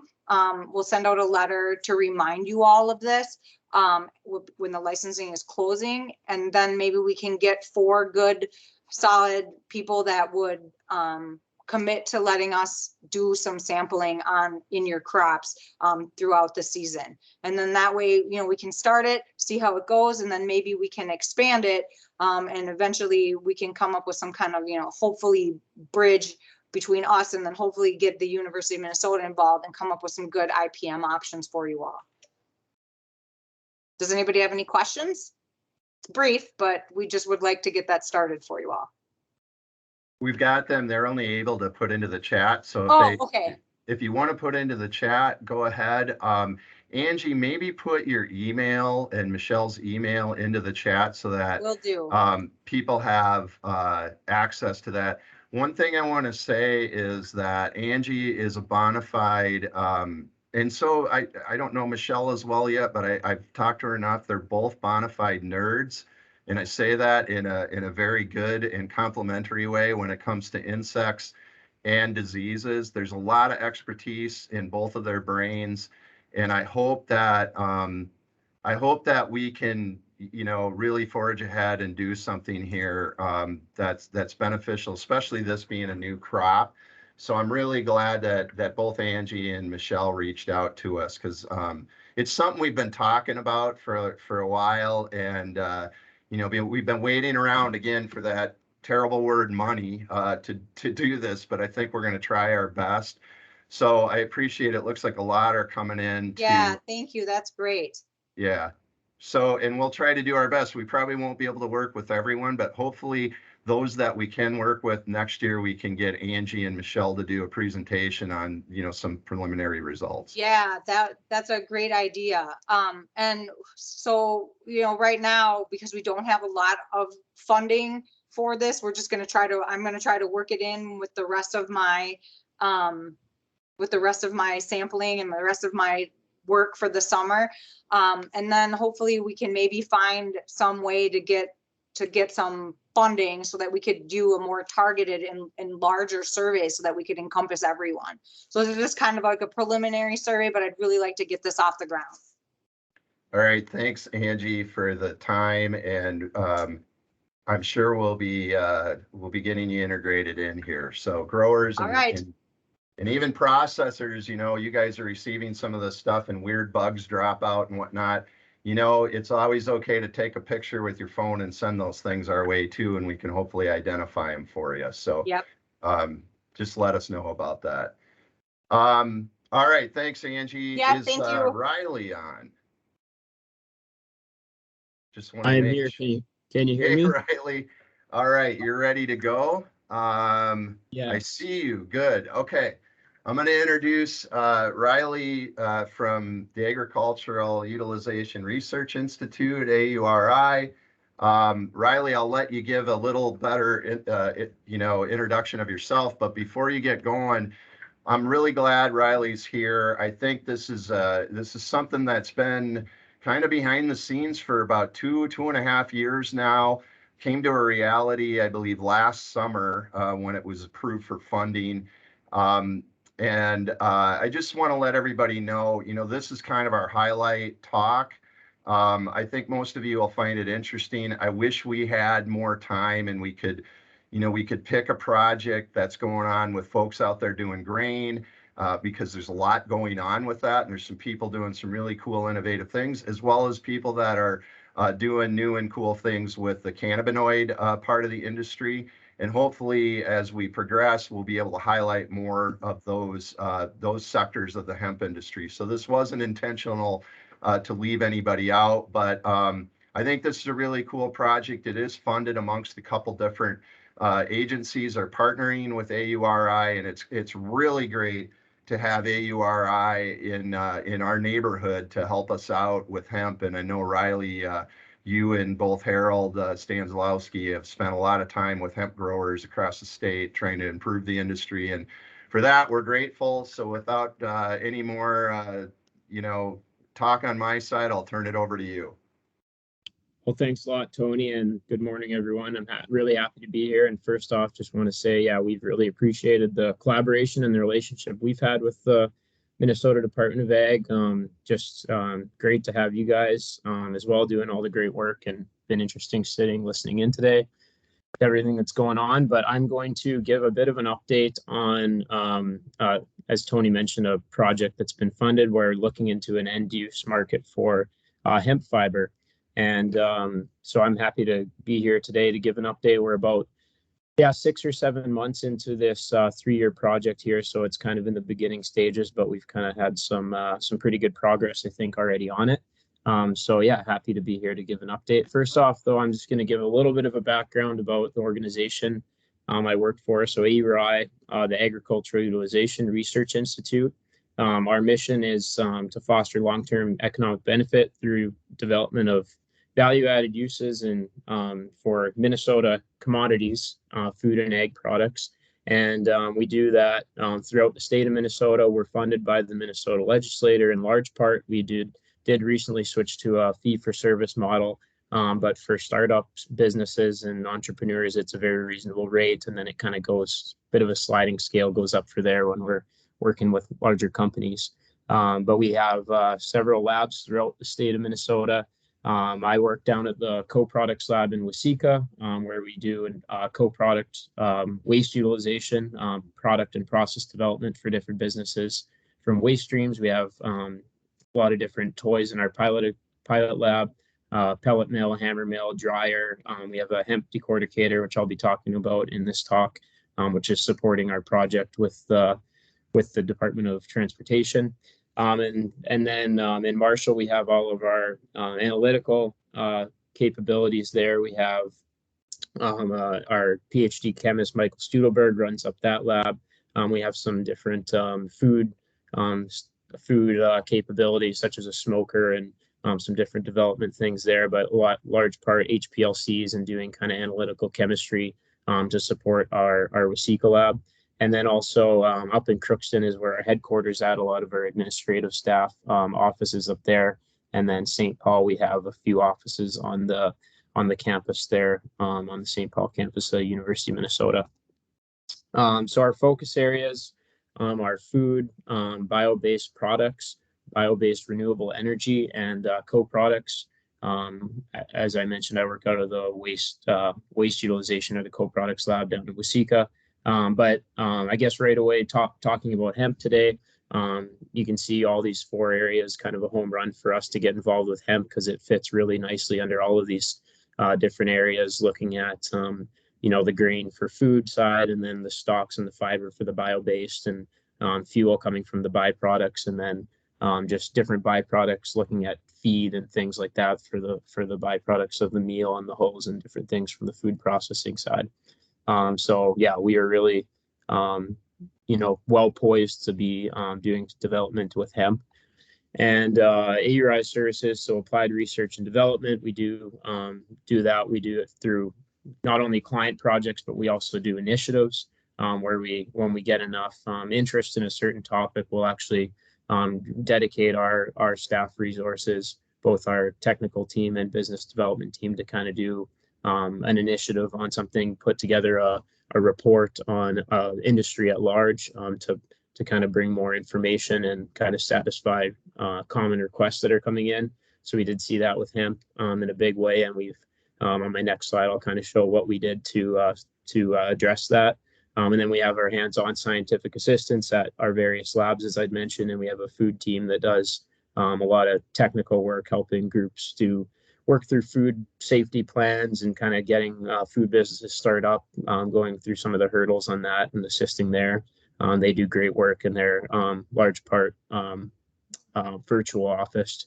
And then we do innovation networking, or our AURI Connects team, where we tie together events to bring thought leaders and things of that nature together and talk about industry-wide problems, and just connecting different groups together on those types of things. And then, so I mentioned we do initiatives at AURI. So a big one back in 2017, we saw a lot of interest in hemp. So we did do an initiative where we looked at kind of value chain for hemp across the board. We looked at feed, food, fuel, fiber, and CBD. And this report is available on our website. If you haven't seen it, I'd encourage you to take a look at it. Obviously, the hemp industry changes every day, but I do think there's a lot of information in there that remains relevant and will remain relevant to this industry long term. Looking at different potential values of the crop and different hurdles and opportunities for it here in Minnesota specifically. So this is a handout from that report that focuses on fiber, since I'll be talking about fiber today. And this is kind of a visual we put together, kind of how we see the fiber industry developing. And I really think we're in that top section of it still. We've supported a number of different feasibility studies, kind of looking at different end uses for the fiber in the herd, looking at, profitability of this. There's groups that are now kind of looking at investing, and there's groups throughout the US that have started investing in processing equipment, but still remains very much in the early stage. And we're really seeing that these end markets need a lot of development. The specifications of the materials going into different markets really needs a lot more information. And so we're trying to kind of support that every way we can, working on projects such as the one I'm going to talk about today, and working with ASTM Standard Committee to try and drive forward standards and specs for this stuff for different markets, to try and bring some level of clarity to something that's remains pretty unclear today. So you can see all the different, at the bottom of the screen here, you can see kind of all the different products that this crop can be made into. If you're going to do a dual purpose, you can take the hemp seeds onto the food side, and then the co-products ideally would move into the feed side. Although that's still moving pretty slowly today, but that's we keep an eye on that, and it is moving forward. And then you kind of take the stalks over to the decortication and the different processing methods there that I'll be kind of going into a little bit. We've been learning quite a bit about refining and cleaning of the fiber that needs to be done to reach different end markets and when that's justified. But really the main point is that these end markets domestically really do need development, and they need some clarity brought to the table.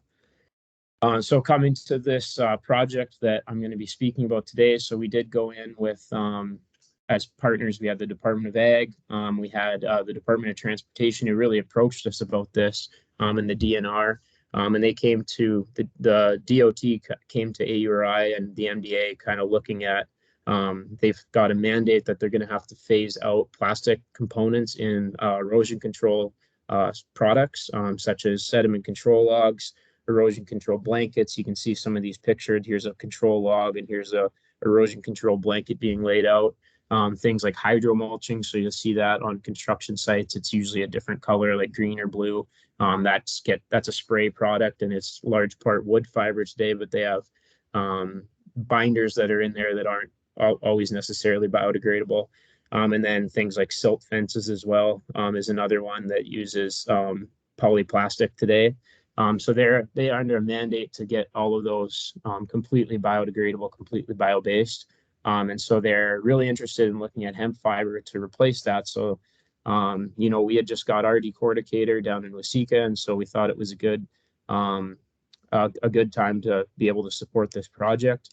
So really the outline of the project is we're going to work with some different manufacturers and look at various varieties and processing methods of hemp stalks to get several samples of hemp fiber into the hands of these manufacturers of these products today. We've got 3 or 4 of them that are interested and on board to support this project, who I'll be going over in a little bit.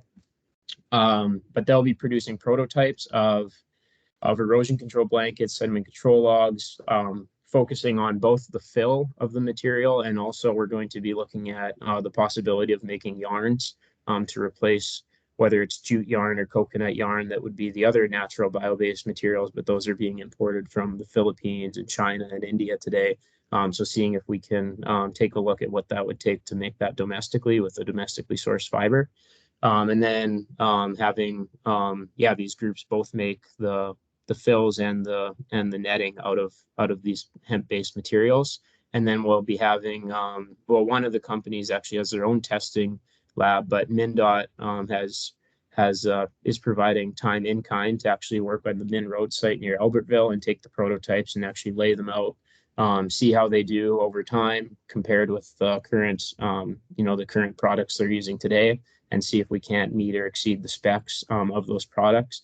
And the end goal would be for MnDOT to be able to, if we can create some successful prototypes, for MnDOT to be able to, mandate that those be used with hemp moving forward. So that's kind of the idea of the project. So as I mentioned, we started this about 6 or 7 months ago. So, and it's a 3-year project, so we're really in the beginning stages, but I've got some kind of early findings that we can share with you, and just kind of sharing the progress to date.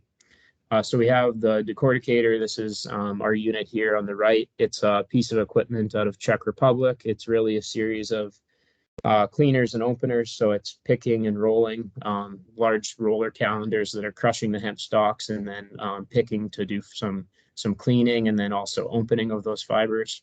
So you can see here kind of what we can produce coming out of there. It's not 100% clean. This is very much the first step in the process. But for something like an erosion control market, this might be all you need to get to. And then you can see here, we've got two different kind of fractions of herd. We can do fine and larger pieces of herd through some sieving and aspiration. And then another method that so we're not only just looking at this traditional decortication, but we're going to be looking at several different methods, because this is a very much a high volume, low margin market. We're going to need to really keep economics in mind throughout this whole thing. I got a slide near the end just to kind of showcase kind of where the price points of this stuff today and kind of where that challenge is going to come in. But we're going to be looking at a number of different methods here. So another method that came to be through one of our connections is this idea of bale busting or hammer milling the material, and then doing like a shaker table and an aspiration or some sort of air classification to clean the herd out of it. It's a much more economical process to scale. You're going to be really beating those fibers and a lot more than the decortication, but we're not going to a high value textile here. So for the idea for this to be used for this end market and keep the price down on the end material would be the idea. So this was a group in Minnesota and Thief River Falls. It was developed at Forsberg's and a group out of Montana called Ag Processing Solutions that really worked on this a lot. And then we took a look. We had a hay buster come in. We rented this thing out for a couple hours, and we had some bales from the Lower Sioux community who we worked with on a hempcrete feasibility study a couple of years ago. So we're connected with them, and they had a number of bales that they were sitting on at their nation there. And we came with the trailer and picked up 4 or 5 of them and brought them back to our facility. And then we rented out this hay buster. And really what it is, it's just brute force pushing it through. What you can see here, I think this was a 3-inch screen. And we found out that when you push it through a 3-inch screen, generally you're going to get 6-inch fiber, 2-inch screen, 4-inch fiber. Your fiber is going to be about double the size, give or take at the end of the day. But I'm going to show a video here of this thing in action. It really is brute force method here of demolishing these hemp stalks. So you can see here the big pile of hemp biomass we had after the fact. A colleague of mine and we spent the afternoon putting this then into bags. We weren't able to get a bag because it was coming off with such force in it, so we had to shovel it into totes afterwards, which we've shipped off to our different partners in this project. But here you can see the force of this thing and how it's breaking these stalks apart, just pushing it through that screen. A lot of dust too, so that's a huge consideration when processing hemp stalks, is just the amount of dust that gets produced. So here's just some different samples. So we've got probably 15 or 20 different samples that we've looked at, whether it's different varieties, different level of cleanliness, different decortication methods. So here's just kind of a rough shot of it. You can see, some of these, this one's got some herd left in it, but it's fairly clean. Down here, quite a bit more herd. This one was through a hammer milling process, so it got really short. That might be good for something like a blanket. We're learning the longer, or something like a sediment control log, and the longer fiber, better for something like a blanket.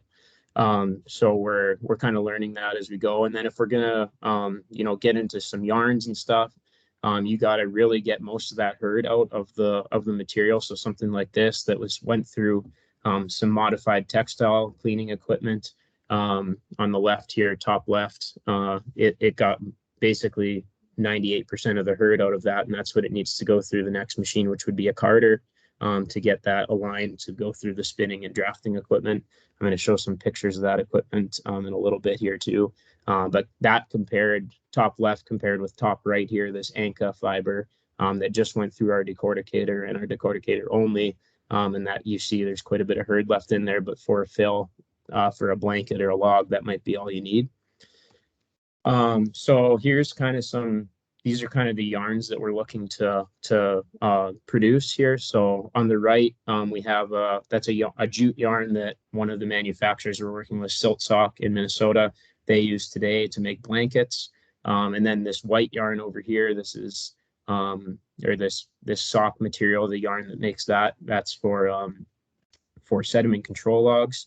So we have samples of both of these yarns, and we've got our partner who's going to help us with the yarn development. They're testing it for tensile strength and denier and all that, so we can work to try and duplicate that with the hemp. And this actually in the middle, this was a yarn that was actually made at a group in Minnesota in Hastings. They blended wool and alpaca with hemp and were able to produce I think it's a 30% hemp yarn. But this is something that we'd be looking for, and this is kind of the shape that it would need to be in. So a cone, either a half pound or a pound, and the scale we're looking at, we're going to need, about 130 of those cones placed on a machine that would then weave blanket, or weave socks like this, to be able to do this. So there's quite a few technical hurdles that come with this, and we're really at the early stages of understanding it all. But this part's underway. The fill part, we're kind of making some more progress on, as we have different groups that are actually making some prototypes right now with the fill, just using jute as the yarn right now as we work on that part of the project. So I mentioned, decortication, just the first step of the process. So we're doing some research on these other cleaning methods. This is on the left here. This is something called a step cleaner from the textile industry. And then this is called an RST cleaner, which does more opening, and it's kind of a more aggressive cleaner. So cleaning and opening, really what you're doing is you're removing hurd content, and then you're also dividing those bundles of fiber that it is in its natural state into ultimate or individual fibers, to be able to be used in higher end applications such as yarns. So these steps are absolutely necessary before you're putting it into any of these carding or spinning processes that we're looking into. So we did a trial at a group called Tatham in UK, and this is our hemp fiber from our decorticator that was further cleaned through a step cleaner and then put through a carding machine here. And it went quite well. You can see this would be called a roving or a sliver that comes off that in a coil, and that would go into your drawing and drafting equipment. And so we had a successful trial there, and we were maybe looking at purchasing this piece of equipment from them, but we're doing some trials with some other companies too to make sure we kind of go with the right piece of equipment for what we need. And then we're partnering closely with the Cotton Research Lab down in New Orleans. They pretty much wrote the book on specs for cotton. And so they have all of this lab scale cleaning equipment, some of those cleaners I was talking about before, step cleaners and RST cleaners and fine openers and things like that. And then they also have carding and lab spinning. And they're on board with our project to help us develop the yarn. Once they can get the big bottleneck of this project has been COVID, unfortunately. Since they're a USDA lab, they haven't been allowed to be in their lab and working with more than one person in there at this point. So it's made it a little bit slower than we'd like, but we do have 5 or 6 different samples that we think have a pretty good chance of going through the carding and spinning. But they're just waiting to be run until they can get in there and start working on it. But we're very fortunate to have them as a partner, as without them, we would be starting really from the beginning on learning all this stuff about spinning and carding and drafting and all that. And then there is that hemp wool and alpaca yarn, Kona yarn that I showed earlier, was actually made at this group, Ratch Alpaca. And I've visited them a few times, and they're interested in helping us as well. They're just in Hastings, so it's nice to have them. The challenge I see with them, so when you look at the spinning equipment at the New Orleans lab, they're all set up for cotton, which is, an 1.5 to 2 inch staple length, where these guys are set up for alpaca and wool, where it's much longer staple length, which can be a challenge with some of these processing methods we're looking at to keep the fiber longer. That's where you look at something like our decorticator kind of being a better option, where it's keeping the fibers a little bit longer, to be able to work with someone like this, because all their spinning equipment is set up for much longer fibers. So then this is just high level, and I just kind of writing this out this morning and last night. But just kind of basically the numbers are not that important, but just looking at the end markets for this stuff, looking at trying to connect the price point with what they're getting it today. And really, you got to be looking at end markets for herd. That just needs to be part of the equation that's come when it comes to my mind. Because you look at the coconut coir that they're sourcing today as fill for this blankets, well, it's coming in at 25 cents a pound delivered from the Philippines. So that's kind of what we're up against, which is going to make it, I think it's going to be challenging to meet that price point. But looking at some of these, cheaper processing methods and maybe even keeping some of the herd within that is going to be what we have to do. So if you look at just for the raw material costs and not what the farmer gets paid, not including processing or shipping or anything, at 25 cents a pound, you're going to get 500 pounds of fiber from a ton of stalks. So if that's $500 a ton for the fiber, which is, that's $125 a ton for stalks. You're going to need 8 tons of stalks to produce that. That 500 pounds or that ton of fiber, you're going to need eight tons of stock. So, and then that shows 62.50 per, for round bale. And that's not even what the farmer would get paid yet. So it's even going to be less than that. So then you ask, well, do you have to, do we need to prove some technical performance that's going to drive the value of this up so they're willing to pay more than 25 cents a pound? Or you could think about it as if you leave more herd in the material. Say if we leave, in 10 pounds of stalks, there's roughly 6 pounds of herd. So if we leave a third of that or 2 pounds of that herd in the fiber, then we're going to have a 45% effective herd content. And then all of a sudden, you got 900 pounds of fiber, of dirty fiber coming per ton instead of 500 pounds of clean fiber. Well, then you can, charge a little bit more for that bale up front. And kind of work it out that way. But to me, when I think about it, while it's finding end markets for the herd is really the answer here, because if we can get 50 cents a pound from an animal bedding market or a hempcrete market, that's the majority of the stock. It's 60% of it after processing. So then your stocks can go up to $725 a ton, $360 a bale. Again, this isn't taking processing and shipping into account, so the farmer you'd get a little bit less than that to take off for those types of things. But then it starts to make sense and we can kind of work the economics better that way. So keeping that in mind throughout this project, it's, we're focused on fiber, but we have to kind of, be assuming that there's going to be end uses for that herd, which we're also working on some different projects that are finding value for that too. So it's all part of the picture. And then jute netting, we know today that these guys are sourcing it for 12 cents a square yard. So we'll be exploring kind of as we look at the production of this yarn. There's going to be additional losses throughout the carding and cleaning process. It's just going to happen. So what's it going to cost to produce, a square yard of the netting with the hemp domestically? Well, we'll find that out. But I think the economics is going to be a challenge on this, but we're just keeping it in mind throughout the project.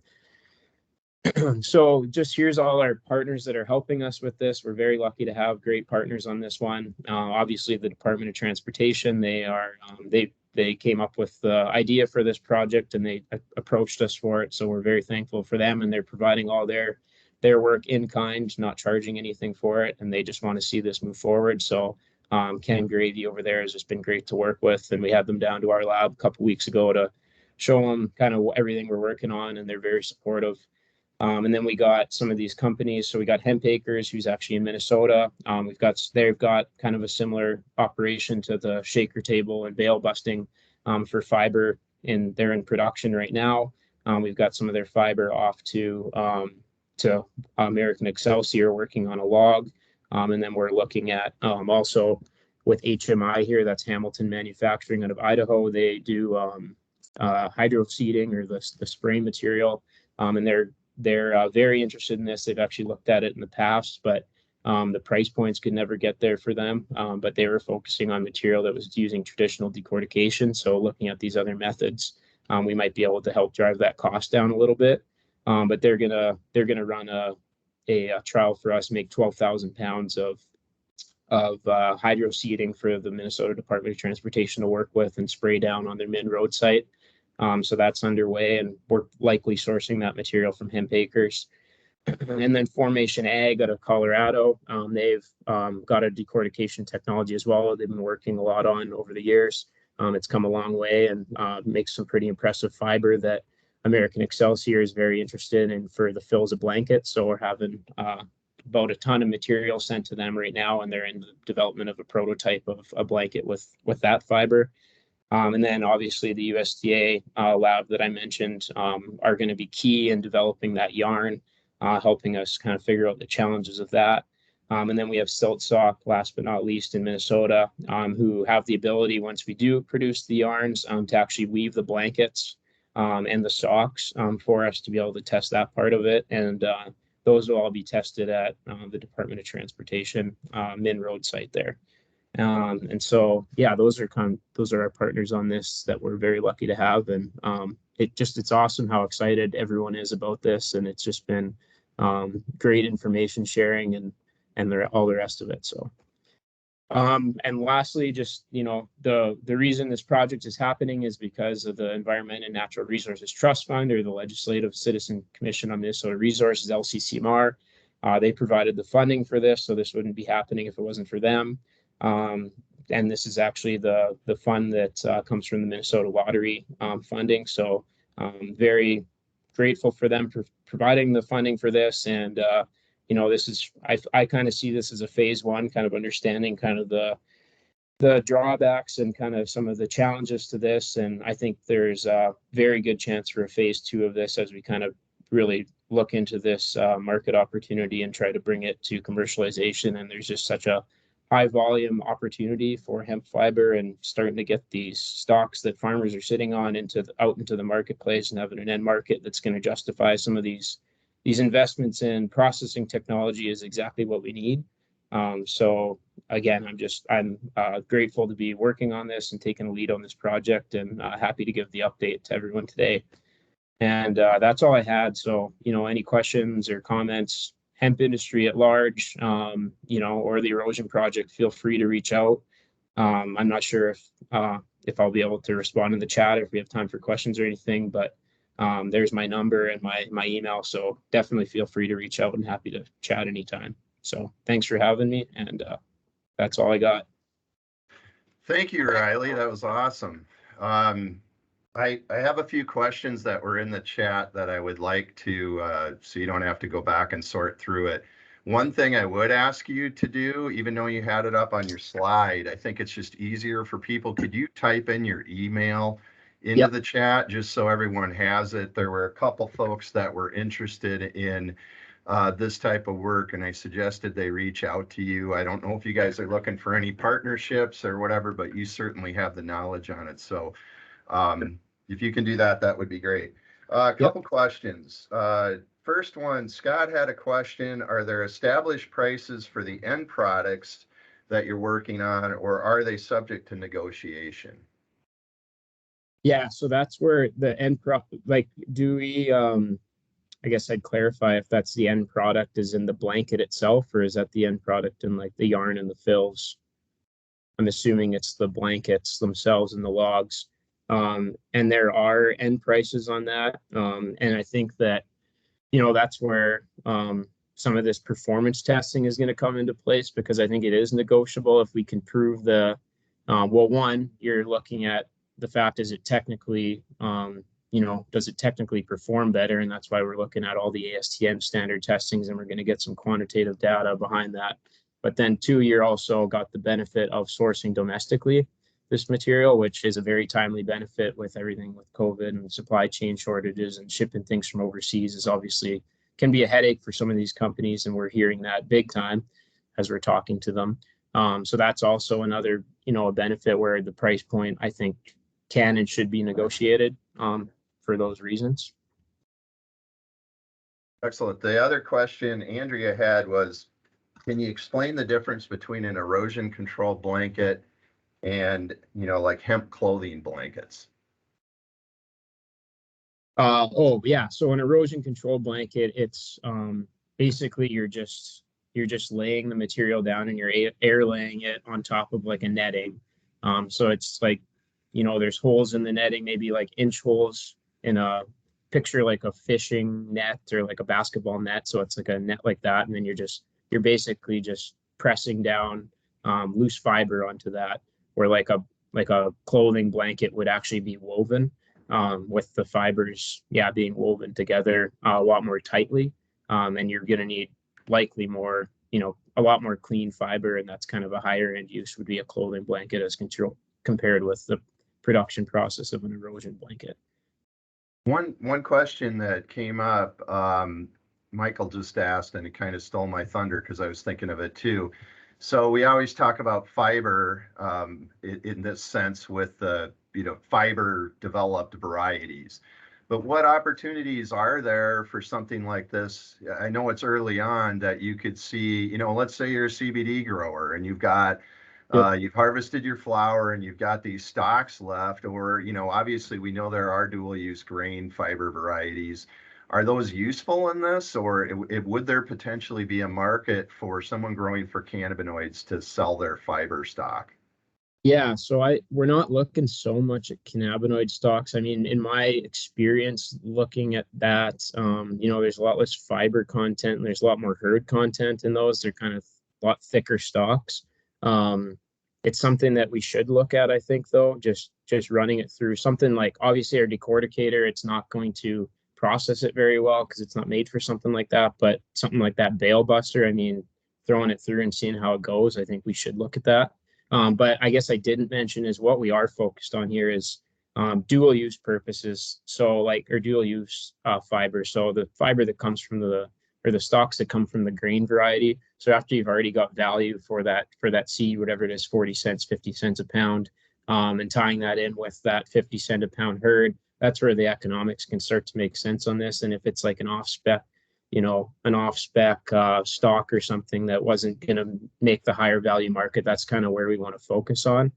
Because again, this is, this stuff doesn't have to be super high quality to fit this market. It's really just going on to be laid on the ground to prevent erosion. So you don't need the top end stuff for this. So I think that's a good point. And I think we'll take that into consideration as we work on it, maybe looking at getting a hold of some CBD stocks and running it through the hay buster. So it's not the issue of the length of fiber in those, it's just the way that the processing is set up for that actual stock going through instead of the slender typical fiber or grain variety, right? So or as far as you know. Sorry, say that one more time, Tony. So when you're talking about, back to the question, is it more the issue of the stock type that you're feeding through the current processing machinery? That's the hang up. Let's say hypothetically you could throw a big, trunky cannabinoid variety through, and like you were talking about that shredder machine, and you have short fiber. Would that affect anything? Is it, what I mean? Is it the length of the final product? I would expect probably the end quality of the fiber is not going to be as good. And it's going to, even like the retting and everything's going to be different. And, it's just going to be a different type of fiber. Whether it's going to work for this type of product, I'm not sure. But I know for a fact if we tried to run it through our little decorticator rollers there, I mean, it's just going to plug it because they're a lot thicker. So it was made for flax and for like fiber variety hemp. And I see in the chat, Paul points out correctly that mostly when we talk dual use, we're talking grain varieties that are harvested and then the stalks used for fiber. So we have seen some people this last year, Riley, that tried to grow cannabinoid varieties on a larger scale, more like a conventional farming methodology like you would for grain. They were still interested in the flower production. I think that type of farming would allow, because it would be similar to grain, right? Even though the end result, they'd get the same kind of stock. And that's a good point, because you're talking about volume at that point too. And if you're growing like an acre of where you're having huge spaces between basically trees that are growing, you're not going to have nearly as much of that stock biomass. And I don't know, the ones I've seen, it's like the herd content, like far away, they're just a lot more herdy. So like looking at breaking those up and breaking the herd off and finding a market for that would be number one, I think, for those folks that are sitting on those today. Okay. Any other questions that anyone has for Riley? We're a little ahead of schedule, but if you have any questions, now's the time to ask. Riley did put his email into the chat, so feel free to reach out to him. As I said, I've just in the short time I've been involved around AURI over the last couple of years, it's a really great institution to have in our region, and to, you know, be able to take advantage when there's opportunities that come along like this for you guys to help out. So I really do appreciate the effort. So thank you, Riley. Thanks a lot, Tony. Appreciate it.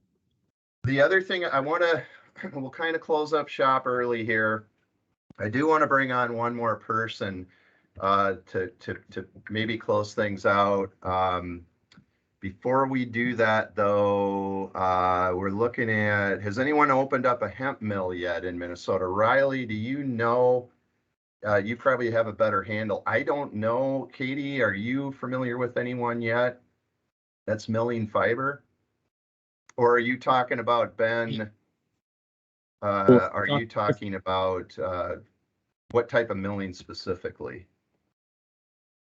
Hemp Acres has got their fiber mill up and going. So if that's what they're talking about, yes, there is one person. Okay. At least. Okay. And I know there's talk of others, so I would stay tuned over the next, you know, certainly this next year to see what happens. We hear a lot of rumors at the department from folks, and that's happened over the last couple of years, and then things kind of come and go. But there is a lot more interest in development of more mills for fiber, and even more grain processing. So hopefully that will that'll be something that becomes more of a reality. Riley, do you guys at AUR do contract processing at your lab? We are not in toll processing, no. We do it's basically for R&D. If it's a small amount to help you look into a market opportunity, as in, you know, you need 50 or 100 pounds to make a prototype, or you need to look into something like that, yes, we can do that for sure. But if we're not a toll processor by any means, if that makes sense. Ben just put in a really good comment about, you know, we hear this all the time, especially from a lot of established farmers, where, you know, it's the old adage, you know, if you build it, they will come. And you know, the processing and ease of location of processing for farmers to haul things has been definitely something we've heard when we at the department, when we talk to farmers, that's prohibiting them from getting into the you know, the growing of hemp itself. They're kind of waiting for the industry to develop and to see more processing locations and opportunities. So that's something we're certainly hoping for. There are some people out there that are processing grain, and we know Hemp Acres is up now and running, as Riley pointed out. And there are probably a couple others. I apologize if I'm excluding you, but hopefully as we get that information, it's something that, you know, we can also begin to share with you, either by eventually being able to put some of this stuff up, or I put in the chat, you know, there's 3 that I know of, and if there's more, I apologize, but there's the Minnesota Cannabis Association, the Minnesota Industrial Hemp Association, and the Minnesota Hemp Farmers and Manufacturers. And I would suggest that you folks reach out to them. There are members in those groups that are, you know, that are certainly more knowledgeable about this kind of stuff than the, you know, us regular types are. And I would encourage you to get out and, you know, you can Google each of them. And I don't know if any of you are on the chat, maybe put your handle in there so that people can get hold of you, because, you know, I want to promote those organizations because they're representing you, the growers and the processors. So it looks like Matthew put the Minnesota Hemp Farmers and Manufacturers in there, and hopefully someone from the Cannabis Association or the Industrial Hemp Association are on. So, okay, we're gonna try to get the comments in the chat posted also.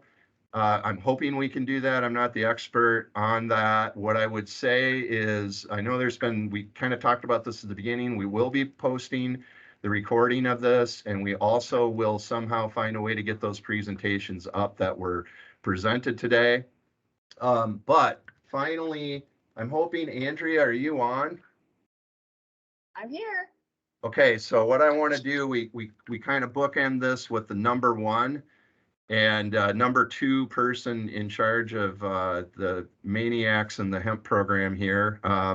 But before I let Andrea give closing comments, I would say that Andrea's also been involved in the development of this from day one, when it was just the commissioner, her, and I really trying to figure all of this out. And we built the program the best we can. And Andrea's been super supportive, and I'm glad you get a chance to come back into the hemp realm for a little bit again. So go ahead and close it off.